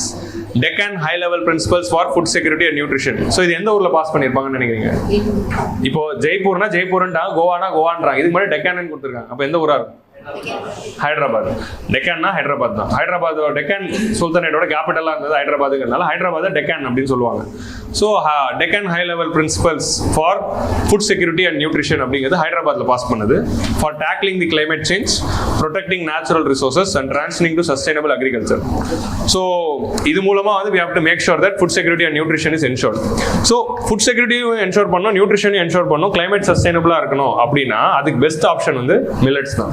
ஸோ அப்போ மில்லட்ஸ் ரிலேட்டட் ரிசர்ச்சை வந்து நம்ம ஃபோஸ்டர் பண்ணுமே அப்படின்னு முடிவு பண்ணுறாங்க. அதுக்கு தான் Maharishi is an initiative under G20 for millets research, international research, millet related international research. Millet செக்டர்ல எப்படி ரிசர்ச் அதிகப்படுத்தி அந்த கிராப்ல ஒரு கிரீன் ரெவல்யூஷனை கொண்டு வரலாம்ல. மில்லட் ரெவல்யூஷன், கிரீன் ரெவல்யூஷன்ல ரைஸுக்கு வீட்டுக்கு பண்ணது மில்லட்டுக்கு கொண்டு வரணும்னா அதுக்கு ரிசர்ச் தேவை, high yielding varieties and all those things. So அதை கொண்டு வரதுக்கு தான் millet and other ancient grains international research initiative Maharishi அப்படிங்கிறது. To mainstream super foods such as millets which are climate resilient and nutritious ரெண்டுமே வருது. So இது எங்க ஆரம்பிக்க போறாங்க? இதுக்கு ஒரு ரிசர்ச் இன்ஸ்டியூட் வேற ஆரம்பிக்க போறாங்க. எங்க ஆரம்பிக்க போறாங்கன்னா ஹைதராபாத்ல Indian institute of millet research ஹைதராபாத்ல இருக்குல்ல, அங்கேயே வந்து மஹரிஷியோட ஹெட் குவார்ட்டர்ஸ் அங்கே தான் ஆரம்பிக்கிறாங்க. மஹரிஷி ஒரு ரிசர்ச் இனிஷியேட்டிவ் தான், ரிசர்ச் இன்ஸ்டியூட் தான். அது இன்டர்நேஷனல் மில்லட் ரிசர்ச் இன்ஸ்டியூட் ஹைதராபாத்ல இருக்கிறதுனால அதுக்கு அந்த கேம்பஸ்குள்ளேயே ஆரம்பிக்கிறாங்க. In collaboration with international crop research institute for semi arid tropics and அவங்களோட சேர்ந்து இது ஆரம்பிக்கிறாங்க. ஓகே, ஸோ மஹரிஷியோட ஹெட் குவார்ட்டர்ஸ் வந்து ஹைதராபாத்ல இருக்கு, IIMR-குள்ள இருக்கு. ஓகே, ஸோ இந்த ஃபேக்டை மட்டும் ஞாபகம் வச்சுக்கோங்க. ஏன்னா டீ போர்டு காஃபி போர்டை வச்சு கொஸ்டின் கேட்டிருக்காங்க. ஸோ அப்போ அந்த ஆஸ்பெக்ட்ல இதை நீங்க யோசிக்கணும். சரியா? அது எந்த ஸ்டேட்ல இருக்கு அப்படிங்கறத வச்சு தான் அந்த ஆப்ஷனே போட முடியுது. அது கல்கட்டால இருக்கும், பட் வேற மாதிரி போட்டிருப்பாங்க. Strengthening the global health for one health approach. So அப்போ எலிமினேட்டிங் ஹங்கருக்கு வந்து மில்லட்ஸை வந்து மகாரிஷி மூலமா சூஸ் பண்ணியிருக்காங்கிறத ஞாபகம் வச்சுக்கோங்க. அப்புறம் global health and one health approach. One health அப்ரோச்னா என்ன? ஹெல்த்துங்கிறது வந்து வெறும் வந்து ஹியூமன்ஸ் மட்டும் இல்லாமல் என்டையர் பயோடைவர்சிட்டிக்கு பார்க்கணும். அது வந்து ஒரு ஒன் ஹெல்த். இன்னொரு ஒன் ஹெல்த் என்ன அப்படின்னா, ஹெல்த்துங்கிறது வெறும் ஹாஸ்பிட்டல் ஆரம்பிக்கிறது மட்டும் இல்லை, சானிடேஷன் கொடுக்கறது, க்ளீன் வாட்டர் கொடுக்கறது, டிசீஸ் ப்ரிவென்டேஷன் பண்ணுறது அப்படிங்கிறது ஒன் ஹெல்த் தான். ஸோ அந்த மாதிரி வந்து COVID-19 பேண்டமிக்லேருந்து நம்ம என்ன கற்றுக்கிட்டோம் அப்படின்னா, இன்னொரு பேண்டமிக் வந்தால் நம்மளால சமாளிக்க முடியுமா அப்படிங்கிற கொஸ்டினை வந்து இந்த இதில் வந்து ரைஸ் பண்ணியிருக்காங்க. ஸோ அப்போ இன்னொரு பேண்டமிக் வந்துச்சுன்னா நமக்கு என்ன தேவை? இப்போ பேண்டமிக்லேருந்து நம்ம என்ன கற்றுக்கிட்டோம்? ஃபர்ஸ்ட் பிரச்சனை என்ன? டெஸ்டிங் அண்ட் ட்ரேசிங், அந்த இஷ்யூ இருந்துச்சு. டெஸ்ட் பண்ணுறதுக்கு கிட் இல்லை. ஸோ அப்போ டெஸ்டிங் வளர்க்கணும். அப்புறம் பேண்டமிக் இருக்கா, அதாவது ஒருத்தர் கொரோனா இருக்கா இல்லையா அப்படிங்கிறத டயக்னோசிஸ் பண்ணணும். அதுக்கப்புறம் ட்ரீட்மெண்ட் கொடுக்கணும். ஸோ அதுக்கப்புறம் ஒரு சைடில் வந்து நம்ம என்னன்னா டயக்னோசிஸ் பண்ணுறதுக்கு டெஸ்ட் கிட் ரெடி பண்ணோம். இன்னொரு சைடில் ட்ரீட்மெண்ட் பண்ணுறதுக்கு ஹாஸ்பிட்டல் போனால் ஆக்சிஜன் இல்லை. ஸோ அப்போ ஹாஸ்பிட்டலில் ட்ரீட்மெண்ட் இன்ஃப்ராஸ்ட்ரக்சர் ரெடி பண்ணோம், டயக்னோசிஸ் பண்ணுறதுக்கு டெஸ்ட் கிட் ரெடி பண்ணோம். இது வராமல் தடுக்கிறதுக்கு வேக்சினேஷன் தேவை. ஸோ அதான் வந்து விடிடினா வேக்சினேஷன் டயக்னோசிஸ் ட்ரீட்மெண்ட். இந்த விடிடி ரிலேட்டட் இன்ஃப்ராஸ்ட்ரக்சரை எல்லா கண்ட்ரிலையும் பூஸ்ட் பண்ணணும். நம்ம இந்தியாவில் பூஸ்ட் பண்ணுறதுக்கு ஆல்ரெடி நம்ம ஆயுஷ்மான் பாரத் கீழே பண்ணிட்டோம். ஆயுஷ்மான் பாரத் கீழே அபிம் அப்படின்னு இருக்கு. ஆயுஷ்மான் பாரத் இன்ஃப்ராஸ்ட்ரக்சர் அப்படின்னு ஒரு ஸ்கீம் இருக்குல்ல, infrastructure mission. So Ayushman Bharat infrastructure மிஷன்னே ஒரு மிஷன் இருக்கு. ஸோ அதில் வந்து இந்தியாவில் இந்த விசிடி இன்ஃப்ராஸ்ட்ரக்சரை கொண்டு வரதுக்கு ஆல்ரெடி ஒரு ஸ்கீம் போட்டோம். நம்ம எடிட்டோரில் கூட ஒரு டிஸ்கஸ் பண்ணோம். அதை வந்து இப்போ வேர்ல்டு வைட் கொண்டு போகணும். அதான் வந்து குளோபல் இனிஷியேட்டிவ், இது Interim Medical Countermeasures Coordination Mechanism. Interim Medical Countermeasures Coordination Mechanism is related to R&D and manufacturing of VDDs. Okay. So இதுதான் கேட்கலாம். Interim Medical Countermeasures Coordination Mechanism is related to what? இல்ல G20 இல்ல அது எது related? So அது வந்து VCDs ரிலேட்டடா அப்படிங்கிற மாதிரி கொஸ்டின் வரலாம். இன்னொன்று global initiative on digital health. So டிஜிட்டைஸாக இப்போ வந்து ஹெல்த் கொடுக்கறதுக்கு we are taking many steps. Ayushman Bharat digital mission அப்படின்னு ஒன்று இருக்கு. ஸோ அதில் என்ன பண்ணுறோம், எல்லாருக்குமே வந்து டிஜிட்டல் கார்ட்ஸ் கொடுத்துட்டோம். So all the patient database எல்லாமே டிஜிட்டைஸ் பண்ணிட்டா, இப்போ உங்களோட பேஷண்ட் கேஸ் ஹிஸ்ட்ரின்னு ஒன்று இருக்குல்ல, நம்ம அதெல்லாம் டேட்டா மெயின்டைன் பண்ணுறது இல்லை. ஒரு டாக்டர் கிட்ட போனால் உங்கள் கேஸ் ஹிஸ்ட்ரி என்ன, இதுக்கு முன்னாடி எங்கே ட்ரீட்மெண்ட் போனீங்க, அவர் என்ன மருந்து கொடுத்தாரு, எவ்வளோ மாதம் ட்ரீட்மெண்ட் எடுத்தீங்க, அது எல்லாமே நீங்கள் இப்போ பேப்பரில் வைக்க வேண்டியதாக இருக்குது. நீங்கள் அதுக்கு முன்னாடி எடுத்த எக்ஸ்ரே, அதுக்கு முன்னாடி எடுத்த ரிப்போர்ட் எல்லாமே பேப்பரில் ஃபைலாக கொண்டு போகணும். இப்போ இந்த ஆயுஷ்மான் பாரத் கார்டு வந்துருச்சு அப்படின்னா அது எல்லாமே டிஜிட்டல் ஸ்டோராக இருக்கு. நீங்கள் ஜஸ்ட் கார்டு எடுத்துகிட்டு போயிட்டு காட்டினா போதும், ஆட்டோமேட்டிக்காக அவங்களோட மெடிக்கல் ஹிஸ்ட்ரி அந்த டாக்டருக்கு வந்துடும். அவர் அதை பார்த்தே தெரிஞ்சுப்பாரு. ஸோ இது பண்ணுறது அதே மாதிரி இப்போ அதுலேருந்து என்ன சொல்கிறாங்கன்னா, இந்தியா இனிமேல் வந்து எந்த ப்ரிஸ்கிரிப்ஷன் சைன் பண்ணாலும், எந்த ரிப்போர்ட் எடுத்தாலும் உங்கள் கார்டு நம்பரோட அது ஆட் ஆகிட்டே போகும். நீங்கள் போய் இப்போ பிளட் டெஸ்ட் பண்ணாலோ எக்ஸ்ரே எடுத்தாலும் அது கார்டில் ஆட் ஆகிட்டே போதா. ஸோ அப்போ அந்த ஒரு கார்டு மூலமாக உங்களோட என்டையர் மெடிக்கல் ஹிஸ்ட்ரி எடுத்துடலாம். ஸோ அதான் ஆயுஷ்மான் பாரத் டிஜிட்டல் மிஷனில் பண்ணுறோம். அதை தாண்டி சஞ்சீவனி மூலமாக நம்ம என்ன பண்ணோம், டிஸ்டன்ஸ் டெலி மெடிசன் வந்து கொண்டு வந்தோம். ஸோ அந்த ஐடியா வந்து கொண்டு போகிறதுக்கு தான் global initiative of digital health. So நம்ம இந்தியாவில் பண்ண விஷயங்களை குளோபலில் எக்ஸிபிட் பண்ணுறதுக்கு ஒரு பிளாட்ஃபார்மாக G20 பயன்படுத்திக்கிட்டோம்ல. இதில் நீங்கள் ஷெர்பா ட்ராக்ல இருக்க எல்லாமே பார்த்தீங்கன்னா நம்ம ஆல்ரெடி பண்ணதை நாங்கள் இதை பண்ணியிருக்கோம், நீங்கள் பண்ணுங்க அப்படிங்கிறத நிறைய விஷயங்கள் பண்ணியிருப்பாங்க. டிஜிட்டல் இன்ஃப்ராஸ்ட்ரக்சர் ஒன்று பண்ணோம், பட் அதை தாண்டி GSTயில் பண்ணதை ட்ரேடுக்கு சொல்கிறாங்க. இப்போ இது பாருங்க, ஆயுஷ்மான் பாரத்தில் பண்ணதை திரும்ப இதை சொல்கிறாங்க. ஸோ அந்த மாதிரி வந்து they decided to bring. அப்புறம் ட்ரெடிஷ்னல் அண்ட் காம்ப்ளிமெண்டரி மெடிசன்ஸ்க்கு வந்து இது வந்து காந்தி நகரில் நடந்தது, Gandhi Nagar summit for traditional medicine. So traditional மெடிசனை எப்படி வந்து இன்டகிரேட் பண்ணலாம் மெடிக்கலில் அப்படிங்கிறத பற்றி we are discussing. ஸோ இது வந்து ஹெல்த்துக்காக பண்ணது. நெக்ஸ்ட் வந்து lifestyle for environment. Lifestyle for என்வாரன்மெண்ட்டில் என்ன சொல்ல வராங்க, வாட் இஸ் லைஃப் இனிஷியேட்டிவோட ஐடியாவே, ஒரு இண்டிவிஜுவலும் கிளைமேட் சேஞ்சுக்கு கான்ட்ரிபியூட் பண்ணும் அப்படின்னு சொல்கிறது தான் லைஃப். அதில் என்ன சொல்கிறாங்க, உங்கள் லைஃப் ஸ்டைலே கிளைமேட் ஃப்ரெண்ட்லியாக மாற்றுங்க, எமிஷன் இன்டென்சிட்டி நீங்களே குறைங்க உங்கள் வாழ்க்கையில். ஒரு பொருளை வாங்கினா ரொம்ப நாள் யூஸ் பண்ணுங்கள், திரும்ப வருஷத்துக்கு ஒரு ஃபோன் வாங்காதீங்க, மாதத்துக்கு ஒரு ட்ரெஸ் வாங்காதீங்க, ஸோ 6 மாதத்துக்கு ஒரு வாட்டி செருப்பு வாங்காதீங்க, ஒரு செருப்பு வாங்கினீங்கன்னா 2 வருஷம் யூஸ் பண்ணுங்கள், ஃபோன் வாங்கினா 4 வருஷம் யூஸ் பண்ணுங்கள் அப்படின்னு சொல்கிறது வந்து தான் வந்து சஸ்டைனபிள் லிவிங். உங்களுக்கு புரியுதா? ஸோ இதை வந்து ஒரு லைஃப் ஸ்டைல் அப்ரோச்சாகவே நம்ம கொண்டு வரதான் லைஃபோட எய்மே. ஸோ அதான் அதோட ஐடியாவே. ஸோ இப்போ வந்து இந்த 10% households with highest per capita emissions. So வேர்ல்டோட முக்கால்வாசி பெர் கேபிட்டா பார்த்தோம்னா யூஎஸ்லேருந்து தான் வருது. அந்த யூஎஸ்ங்கிறது யாருன்னா ஆல்ரெடி ரிச்சாக இருக்கிறவங்க. ஒரு 10% பீப்புள் தான் பெர் கேபிட்டா எமிஷன்ஸோட ஹையஸ்ட் போகிறதுக்கே காரணம். மிச்சவங்களாம் பண்ணாமலே இருக்கும். ஸோ அப்போது ஒரு கவர்மெண்டால மட்டும் முடிவு எடுக்க முடியாது. அவர் கன்சியூம் பண்றவரே ரெஸ்பான்சிபிளா மாறும்போது தான் அந்த எமிஷன்ஸ் இன்டென்சிட்டியை நம்மளால குறைக்க முடியும். ஸோ அதை வந்து லைஃப் ஸ்டைல் அப்ரோச்சா கொண்டு வரது தான் வந்து லைஃப் அப்படிங்கிற இந்த ஸ்கீமோட initiative. So high level principles on lifestyle for sustainable development அப்படின்னு இந்த லைஃப்காக வந்து தே ரிலீஸ்டு. இது எப்படின்னா இந்த லைஃப் இனிஷியேட்டிவ் இம்ப்ளிமெண்ட் பண்றதுக்கு என்னென்னலாம் ஸ்டெப்ஸ் எடுக்கலாம் அப்படிங்கிறதுக்கு ஒரு டாக்குமெண்ட் வந்து ரிலீஸ் பண்ணியிருக்காங்க. ஒரு இண்டிவிஜுவலும் எப்படிலாம் அவங்க லைஃபை சஸ்டைனபிளா மாற்றலாம் அப்படிங்கிறதுக்கு nudging the people for the to make them pro planet அப்படிங்கிறதுக்கு they have brought in a resolution. Human centric approach pro planet அப்ரோச்சாக மாற்றுறதுக்கு. ஸோ இது வந்து லைஃப் ரிலேட்டடாக ஒரு டாக்குமெண்ட் கொண்டு வந்திருக்கோம். Sustainable energy transitions. So G20 members வந்து 75% ஆஃப் தி குளோபல் எனர்ஜியை வந்து கன்சியூம் பண்ணுறாங்க. ஸோ இவங்க எல்லாருக்கும் என்ன தேவை அப்படின்னா secure and affordable supply of critical materials. இது வந்து அஃபோர்டபுளாக அவங்களுக்கு கிடைச்சாதான் அவங்களால டிரான்சிஷனே பண்ண முடியும். Critical materials like lithium, cobalt, cadmium, இந்த மாதிரி நிக்கல், இந்த மாதிரி விஷயங்கள். ஸோ அதுக்கு வந்து டெக்னாலஜி கேப்ஸ் வந்து ரிமூவ் பண்ணணும். அதே மாதிரி ஃபியூச்சர் டெக்னாலஜிஸ் வந்து என்னென்ன தேவைப்படுது சஸ்டைனபிள் எனர்ஜிக்கு, எனர்ஜி ஸ்டோரேஜ், பேட்டரி டெக்னாலஜி வேணும், கிரீன் ஹைட்ரஜன் வேணும், பயோஃபியூல்ஸ் வேணும். இந்த மாதிரி ஏரியாவில் we need to bring a coordination. அதே மாதிரி ரெனியூபிள் எனர்ஜி கெப்பாசிட்டியை ட்ரிபிள் பண்ணணும். அப்போ தான் வந்து எனர்ஜி டிரான்சிஷனே நடக்கும். ஸோ இதெல்லாம் நடக்கணும் அப்படின்னா ஒரு $4 trillion தேவைப்படுது. அந்த $4 trillion to $6 trillion ஆகும். அந்த $4 trillion எடுத்து வைங்க அப்படிங்கிற மாதிரி டெவலப்டு கண்ட்ரிஸை கேட்டிருக்கோம். ஸோ எல்லாம் ஜென்ரிக்கான விஷயங்கள் தான், அது மட்டும் நீங்கள் வந்து பார்த்துக்கோங்க. G20 high level principles on hydrogen அப்படின்னே ஒன்று ஆரம்பிச்சிருக்கோம் கிரீன் ஹைட்ரஜனுக்காக. நம்ம கிரீன் ஹைட்ரஜன் வந்து 109ல டிஸ்கஸ் பண்ணியிருக்கோம். ஸோ அதே மாதிரி வந்து கிரீன் ஹைட்ரஜன் இன்னோவேட்டிவ் சென்டர் அப்படின்னு ஒன்று ஆரம்பிக்க போகிறோம். இப்போ எப்படி வந்து நம்ம இன்டர்நேஷனல் மில்லட் இன்ஸ்டியூட்ல நம்ம வந்து இந்த மகரிஷி ஆரம்பிச்சோமோ அதே மாதிரி இன்டர்நேஷனல் சோலார் அலையன்ஸோட ஹெட் குவார்ட்டர்ஸ் எங்க இருக்கு?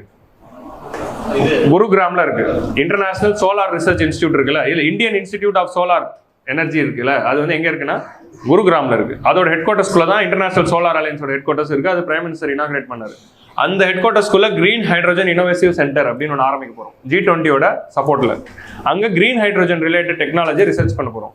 நம்ம ஆல்ரெடி கிரீன் ஹைட்ரஜன் மிஷன்ல R&Dக்குன்னு ஒரு காம்பனண்ட் ஒதுக்கி இருக்கும். ஒரு 400 கோடி ஒதுக்கி இருப்போம்னு நினைக்கிறேன். 19,000 crore ஒரு 4,000 crore வந்து R&Dக்கு போகும். ஸோ அந்த R&D காம்பனண்ட்டும் இதுக்கு போய் இந்த கிரீன் ஹைட்ரஜன் இன்னோவேஷன் சென்டர் இந்தியாவில் வரப்போகுது. ஸோ இந்தியாவுக்கு கிரீன் ஹைட்ரஜன் அடாப்டேஷன் ஈஸியாக இருக்கும் போது, ஃபியூச்சர் டெக்னாலஜியக்கான ரிசர்ச்சே இந்தியாவில் நடக்கும் போது அதை அடாப்ட் பண்ணுறது நமக்கு ஈஸியாக இருக்கும். அதுக்காக நம்ம green hydrogen innovation centre is initiative of home அப்படின்னு கேட்கலாம். G20 எங்கே இருக்குது அப்படின்னா இந்தியாவில் தான் இருக்குது. ஸோ இந்த மாதிரி ஆஸ்பெக்ட்ஸில் இன்டர்நேஷனல் சோலார் அலையன்ஸோட ஹெட் குவார்ட்டர்ஸ்குள்ளே இருக்குது. அதே மாதிரி high level principles for collaboration on critical minerals and energy transition அப்படின்னு ஒரு டாக்குமெண்ட்ல கொண்டு வந்திருக்கோம். இதோட எக்ஸ்டென்ஷனாக தான் குளோபல் பயோஃபியூல் அலையன்ஸ் கொண்டு வந்தோம். நம்ம எல்லாம் இது குளோபல் பயோஃபியூல் அலையன்ஸ், IMEC, இது ரெண்டு தவிர வேற யாரும் எதுவும் படிக்கல. ஸோ அதை தாண்டி இவ்வளோ இருக்கு. G20க்குள்ள இவ்வளோ பேசியிருக்காங்க. நம்ம குளோபல் பயோஃபியூல் அலையன்ஸும் IMEC பற்றி 125ல பேசியிருக்கோம். பட் அதை தாண்டி இவ்வளோ இனிஷியேட்டிவ்ஸ் வந்து தே brought. ஏன்னா பயோஃபியூல் அலையன்ஸுங்கிறது எதுக்கு? ஃபாசில் ஃபியூலோட எமிஷன்ஸை குறைக்கிறதுக்கு. ஒரு 20% பிளெண்ட் பண்ணிட்டோம்னா 20% எமிஷன் குறையுதுல. ஸோ அதுதான் நம்ம எலிமினேட் பண்ணல, குறைக்கிறோம். அதான் வந்து மிட்டிகேஷன். அப்புறம் டிசாஸ்டர் ரிஸ்க் ரெசிலியன்ட். நம்ம வந்து சென்டாய் ஃப்ரேம்வொர்க்கை 2015ல பாஸ் பண்ணோம். 2030க்குள்ள சென்டாய் ஃப்ரேம்வொர்க் கோல்ஸை அச்சீவ் பண்ணணும். ஆனால் நம்ம இது வரைக்கும் எவ்வளோ அச்சீவ் பண்ணியிருக்கோம்? Very slow. சென்டாய் ஃப்ரேம்வொர்க்ல நம்ம ரிஸ்க் ரிடக்ஷன் அப்படிங்கிற அந்த எய்மை வச்சு பண்ணிட்டு இருக்கோம். பட் நிறைய கண்ட்ரிஸ் வந்து ரொம்ப ஸ்லோவா இருக்காங்க. நிறைய கண்ட்ரிஸ் இனிஷியேட்டிவ் எடுக்கல, இன்னும் நெகட்டிவா தான் போயிட்டு இருக்காங்க. இப்போ நம்மளோட சென்னையில் நடந்த ஃப்ளட் எல்லாம் பார்த்தா சென்டாய் ஃப்ரேம்வொர்க் நீ எதுவுமே பண்ணாத மாதிரி இருக்கேப்பா அப்படிங்கிற மாதிரி தான் இருக்கு. ஸோ இந்தியா ஃபுல்லாக இருக்குது flood or whatever disasters happening in Uttarakhand எல்லாமே. So climate change plus rapid urbanization is a very big challenge. So climate change plus rapid urbanization is increasing the disaster risk. So we need a early warning system to prevent it. Naresh போயிட்டாங்க கீழே. நரேஷ் கீழே இருக்கானா போயிட்டாரா? கீழே இருக்காங்களா? அப்போ அந்த work கீழே அவங்க பண்ணிட்டு சொல்லுங்க. நீயே சொல்லிடுங்க, வேணாம் முடிச்சிடலாம், கீழே சொல்லிடு.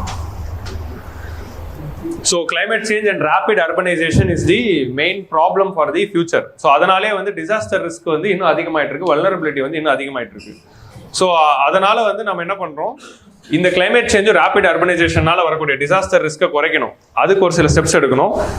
எல்லா நாட்டுக்கும் ஏர்லி வார்னிங் சிஸ்டம் கொடுக்கணும். நம்ம கிட்ட இப்போ இருக்கல tsunami early warning system, cyclone early warning system, இந்த மாதிரி ஏர்லி வார்னிங் சிஸ்டம் இன்ஃப்ராஸ்ட்ரக்சர் வந்து இந்தியா கிட்ட இருக்கு. நம்ம ஆல்ரெடி அதை நிறைய பேர் ஷேர் பண்றோம். பட் அது வேர்ல்ட்ல இருக்க எல்லா கண்ட்ரீஸ்க்கும் போய் சேரணும்ல. ட்ரவுட் ஏர்லி வார்னிங் சிஸ்டம் கூட இருக்கு. நம்மளோட மாய்ஸ்சர் கண்டென்ட் குறைஞ்சிச்சுன்னா ட்ரவுட் இங்கே வரப்போகுது, heat waves early warning system இருக்கு.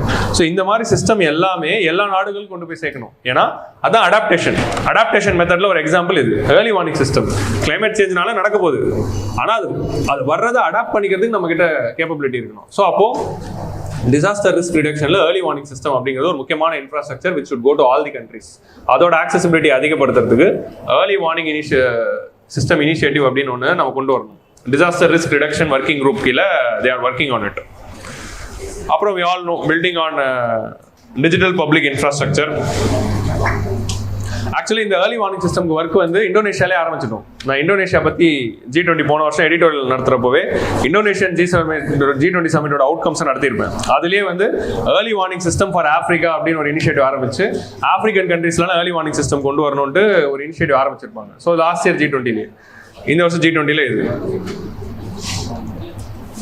ஸோ இதில் என்ன சொல்றாங்க, இன்டர்நேஷனல் டெலிகம்யூனிகேஷன் யூனியனோட டேட்டா படி ஒரு முக்கியமான டேட்டா, ஆன்சர் ரேட்டிங் ரொம்ப முக்கியம். 1/3 of the world's population is not having access to internet. World populationல 1/3 people இல்ல. That is the digital divide. நம்ம கொண்டு வர எல்லா இனிஷியேட்டிவ் டிஜிட்டல் இருக்கு. 1/3 of the population அங்கேயே எலிமினேட் பண்ணிடும். ஸோ டிஜிட்டல் ஆக்சஸ் இருந்தாலும் ஸ்பீட் இல்லை. டிஜிட்டல் ஆக்சஸ் ஸ்பீடு இருக்கு, ஆனால் அவங்கள அதை யூஸ் பண்றதுக்கான ஸ்கில்ஸ் இருக்கா அப்படிங்கிறது இல்லை. ஸோ இது எல்லாத்தையும் கொண்டு போகணும். ஆக்சஸ் கொண்டு போகணும், அது ஸ்பீடோட கொண்டு போகணும், அது அஃபோர்டபுள் ரேட்ல கொண்டு போகணும், அதை யூஸ் பண்றதுக்கான ஸ்கில்ஸும் கொடுக்கணும், டிஜிட்டல் லிட்ரஸி. ஸோ இதெல்லாம் கொண்டு போனால் தான் டிஜிட்டல் டிவைட் வந்து குறைக்கும். So automatically we are creating disenfranchisement. எல்லாத்தையும் டிஜிட்டலில் கொண்டு போயிட்டு அது ஆக்சசபிளாகவே இல்லைன்னா டிஸ்என்ஃப்ரான்ச்சைஸ்மெண்ட். ஸோ அதனால ஒன் ஃபியூச்சர் அலையன்ஸ் அப்படின்னு ஒன்று ஆரம்பிக்க போகிறோம். So data for development. So government, private, academic, research இவங்க எல்லாருமே சேர்ந்து இந்த digital public infrastructure and digital டிவைடை வந்து குறைக்கிறதுக்கு ஒன் ஃபியூச்சர் அலையன்ஸ் அப்படின்னு ஒன்று ஆரம்பிக்கிறாங்க. One future alliance initiative of home அப்படின்னு ஆரம்பிக்கலாம். G20 கீழே வரலாம். எதுக்காக? டிஜிட்டல் டிவைடை குறைக்கிறதுக்கு. ஃபியூச்சர் இந்த ஒன் ஃபியூச்சர் அலையன்ஸ்குள்ள டிஜிட்டலுங்கிற வார்த்தையே இல்லை, அதை வச்சு கெஸ் பண்ண முடியாது. ஸோ அப்போ வந்து we have to guess like that. ஃபைனலாக வந்து gender equality. So women empowerment. இதோட கண்டென்ட் நம்ம ஆல்ரெடி எங்கே டிஸ்கஸ் பண்ணோம்? ஆல்ரெடி நம்ம செகண்ட் சாப்டர்லேயே டிஸ்கஸ் பண்ணுறோம் regarding women empowerment. So violence, exploitation, unequal division, unpaid care. So உமனுக்கு என்னென்னலாம் பிரச்சனை இருக்குது அப்படிங்கிறது 2 லைனில் சொல்லியிருப்பாங்க. Violence and exploitation, unequal division of unpaid care, domestic work, discriminatory property and inheritance law, access to finance, technology, education, limited mobility, வீட்டை விட்டு வெளியே போகக்கூடாது, இங்கே போகக்கூடாது, வெளியூரில் போய் படிக்கக்கூடாது, வெளியூரில் போய் வேலை பார்க்கக்கூடாது, அதெல்லாம். வாய்ஸ் அண்ட் பொலிட்டிக்கல் ரெப்ரசன்டேஷன், இது எல்லாம் இல்லை. ஸோ அப்போ உமன் எம்பவர்மெண்ட்டுக்கு தடையா இருக்கிறது இதெல்லாம் தான். Plus cultural norms. எல்லா ஊருக்கும் ஒரு கல்ச்சுரல் நார்ம்ஸ் இருக்கு. எல்லா கல்ச்சுரல் நார்ம்ஸும் உண்மையை தடை பண்ற மாதிரி தான் இருக்கு. அதுதான் எல்லா கல்ச்சுரல் நார்ம்ஸும் இருக்கு. So we need a paradigm shift here. So அதனால தான் உமன் லெட் டெவலப்மெண்ட் அப்படிங்கிறது ஒரு ஆஸ்பெக்டா வந்து நீங்க வந்து பாலிசி மேக்கிங்ல கொண்டு வரணும் அப்படின்னு நம்ம கொண்டு வந்திருக்கோம். Working group on the woman empowerment of woman அப்படின்னு ஒன்று ஆரம்பிச்சு how to create woman led development in the world அப்படிங்கிறதுக்கு ஒரு ஒர்க்கிங் குரூப் ஆரம்பிச்சு அதில் ப்ரொபோசல்ஸ் கொடுங்க அப்படிங்கிறத கொண்டு வந்திருக்கோம். So this was the Sherpa ட்ராக்கோட 10 இனிஷியேட்டிவ். ஸோ ஷெர்பா ட்ராக்கோட இனிஷியேட்டிவ் புரிஞ்சிச்சா? ஸோ அதனால வந்து நம்ம ஈஸியாக குளோபலி எல்லாரும் ஒத்துக்கிற மாதிரி டார்கெட்ஸ் வச்சிருக்கிறதுனால, கிளியர், ஆம்பிஷியஸ், பிராக்மேட்டிக் அஜெண்டா இருந்ததுனால தான் எல்லாராலையும் வந்து இப்படி ஒரு இனிஷியேட்டிவ் கொண்டு வர முடியுது. இப்போ ஃபைனலா வந்து குளோபல் சவுத், அதை பத்தி சொல்ல மாட்டேன். இன்னொரு முக்கியமான ஆஸ்பெக்ட் ஆஃப் நம்மளோட இனிஷியேட்டிவ் என்ன, we include the voice of global south. இப்போ நீங்க பார்த்த 20 டாபிக்லயுமே குளோபல் சவுத்தோட இஷ்யூ தான் பேசியிருப்பாங்க. ஸோ அது எப்படி நம்மளால கொண்டு வர முடிஞ்சது அப்படின்னு பார்த்தா இப்படிதான். ஸோ நம்ம வந்து voice of global south summit அப்படின்னு ஒன்று நடத்தியிருக்கோம். இண்டோ ஆப்பிரிக்கன் சம்மிட் அப்படிங்கிறத வச்சு 2015லயோ 16லயோ ஒரு PYQ இருக்கு. 3rd இண்டோ ஆப்பிரிக்கன் சம்மிட் நடந்துச்சு. அதுல என்ன பண்ணாங்க, எத்தனாவது வாட்டி பண்றாங்க, அது 3rd செகண்டா அப்படின்னு கேட்டிருக்காங்க. So first voice of global south summit அப்படின்னு நம்ம G20 பிரசிடென்சி ஆரம்பிச்சு டிசம்பர் மாசம் 1ஆம் தேதியிலேருந்து நவம்பர் 30 வரைக்கும் பிரசிடென்சி இருக்கும். நம்ம டிசம்பர்ல வந்த பிறகு நம்ம என்ன பண்ணோம், இந்த voice of global south summit அப்படின்னு ஒன்று ஆரம்பிச்சோம். எதுக்குன்னா குளோபல் சவுத்தில் இருக்கிற 125 கண்ட்ரீஸை வந்து கூப்பிட்டு உங்களுக்கு என்னென்னலாம் பிரச்சனை, இந்த G20ல உங்களோட என்னென்ன பிரச்சனை பத்திலாம் நாங்கள் பேசணும் அப்படின்னு நம்ம கேட்டோம்.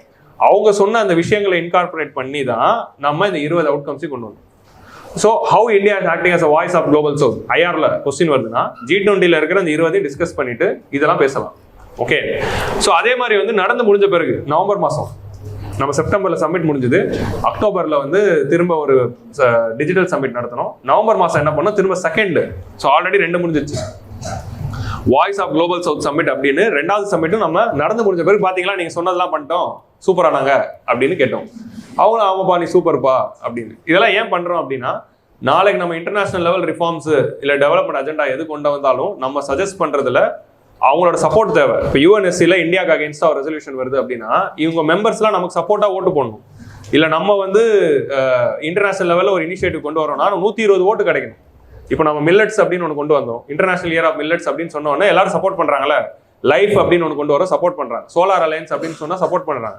அப்படி நம்ம ஏதாவது ஒரு இனிஷியேட்டிவ் கொண்டு வந்தால் நமக்கு ஒரு 120 ஓட்டு தேவை நம்ம கூட நிற்கிறதுக்கு. நம்ம அவங்களோட வாய்ஸாக தானே இருக்கும். ஸோ அப்படி ஒரு அவங்களுக்கு ஒரு தலைவராக நம்ம மாறுறோம். ஸோ அதோடைய அடுத்த ஸ்டெப்பாக வந்து G20 மாறுது. இன்னும் மாறல, பேரெல்லாம் இன்னும் மாற்றலை. மேபி பிரேசிலில் மாற்றலாம். ஸோ இந்த வருஷம் நவம்பரில் தான் பிரேசிலில் சப்மிட் நடக்க போகுது. நம்ம செப்டம்பரில் வச்சோம், பட் அவங்க நவம்பரில் தான் சப்மிட் வைக்கிறாங்க. ரியோ டி ஜெனீரோவில் நடக்க போகுது பிரேசிலில். ஸோ ஆப்பிரிக்கன் யூனியனை 21st மெம்பராக ஆட் பண்ணிடும். So entire African Union consist of 55 Africa countries. Already south ஆப்பிரிக்காங்கிற ஒரே கண்ட்ரி தான் G20 இருக்குது. இப்போ ஆப்பிரிக்கன் யூனியன் மூலமாக என்டையர் சவுத் ஆப்பிரிக்காவுக்கும் ஒரு ரெப்ரஸன்டேஷன் வரா மாதிரி ஒரு இனிஷியேட்டிவ் ஆரம்பிச்சு G21 இது வந்து மாறி இருக்கு. ஸோ இது வந்து ஒரு முக்கியமான குளோபல் சவுத்து. ஸோ இப்போ அடுத்து வந்து இன்னும் ஃபியூ டேஸ் பிரேசிலுக்கு அந்த பிரசிடென்சி போகுது. நம்ம வாசுதேவ குடும்பகம் அப்படின்னு சொல்லிட்டோம். என்ன சொன்னோம்? 1 earth 1 family 1 future. பிரேசிலோட டேக் என்ன? அதான் வந்து நம்ம அதையும் படிக்கணும். நம்ம வந்து இதை படிச்சிருப்போம், கேள்வி இதுல வரும். ஐயோ வாசுதேவ குடும்பம் அவங்க ஏதாவது பிரேசில் மொழியில ஏதாவது வச்சிருக்காங்கன்னா இல்ல, அவங்க வந்து சிம்பிளா முடிச்சிட்டாங்க. Building a just world and sustainable planet. Just வேர்ல்டுக்குள்ள நம்மளோட குளோபல் சவுத்தோட வாய்ஸ் வந்துருச்சு. ஜஸ்ட் வேர்ல்ட்னா என்ன? ஜஸ்டிஸா இருக்கணும் வேர்ல்டுல, டெவலப்பிங் கண்ட்ரீஸோட வாய்ஸ் ஹர்டா இருக்கணும், அண்ட் சஸ்டைனபிள் பிளானட். அதான் அவங்களோட எய்ம். அவங்க இது வந்து ஆக்சுவலி பிரேசிலோட ஷேப், பிரேசிலோட மேப் நீங்க மேப்ல பாத்தீங்கன்னா இப்படி இருக்குல்ல, ஒரு எஸ் மாதிரி தான் இருக்கும். அதை தான் வந்து இப்படி கலர்ஃபுல்லா ரெப்ரசென்ட் பண்றாங்க அப்படின்னு சொல்றாங்க. அவங்க பிரேசிலுக்கு வந்து இசட் யூஸ் பண்ண மாட்டாங்க, எஸ் தான் யூஸ் பண்ணுவாங்க. ஸோ அதான் வந்து அவங்க சொல்ற ஸ்பெல்லிங். இப்போ டர்க்கி ஒரு ஸ்பெல்லிங் மாத்தின மாதிரி அவங்க வந்து பிரேசில் அப்படின்னு தான் சொல்றாங்க. So logo change. நம்மளோட லோகோட சிக்னிஃபிகன்ஸ் தெரியும்ல, நேஷனல் ஃபிளவர். அதனால வந்து இந்தியன் பிளாகோட 3 கலர் ரெப்ரசென்ட் ஆகுது. நேஷனல் ஃபிளவர் வந்து இந்தியன் ஹெரிட்டேஜை வந்து குறிக்குது. ஏங்க உண்மையாங்க 80க்கு அப்புறம் தாங்க அது கட்சி சின்னமா மாறிச்சு. அதுக்கு முன்னாடில இருந்து அது நேஷனல் ஃபிளவர் தான். ஸோ இந்தியாவோட ஸ்பிரிச்சுவாலிட்டிக்கு சிம்பிளா இருக்கிறது லோட்டஸ். அதனாலதான் அந்த கட்சிக்கு அவங்க சிம்பிளா அதை எடுத்துக்கிட்டாங்க. நீங்க பாத்தீங்கன்னா நம்மளோட எல்லா டெம்பிள்ஸ்லயும் லோட்டஸ் இருக்கும் from for the past 1500 years. இந்த எர்த் அப்படிங்கிறது 1 family 1 future ப்ரோ பிளானட் அப்ரோச்சை காட்டுது. அதுக்கு அந்த ப்ளூ கலருக்கும் ஒரு கதை இருக்கு. ப்ளூ கலர்னா எல்லா உயிரினங்களையும் அது வந்து குறிக்குது. ஸோ இது வந்து நம்ம G20யோட பிரசிடென்சி வந்து ஹியூமன்ஸ்க்காக மட்டும் இல்லை, எல்லா பயோடைவர்சிட்டி மிருகங்களுக்காகவும் எல்லாத்தோட வாய்ஸாகவும் நம்ம இருக்கணும். இந்த 1 ஃபேமிலிக்குள்ள வெறும் ஹியூமன்ஸ் மட்டும் இல்லை, என்டையர் பயோடைவர்சிட்டி இருக்கு அப்படிங்கிறது குறிக்கணும். அப்படிங்கிறது தான் நம்மளோட G20 வெப்சைட்ல எக்ஸ்பிளனேஷன் இருக்கும்.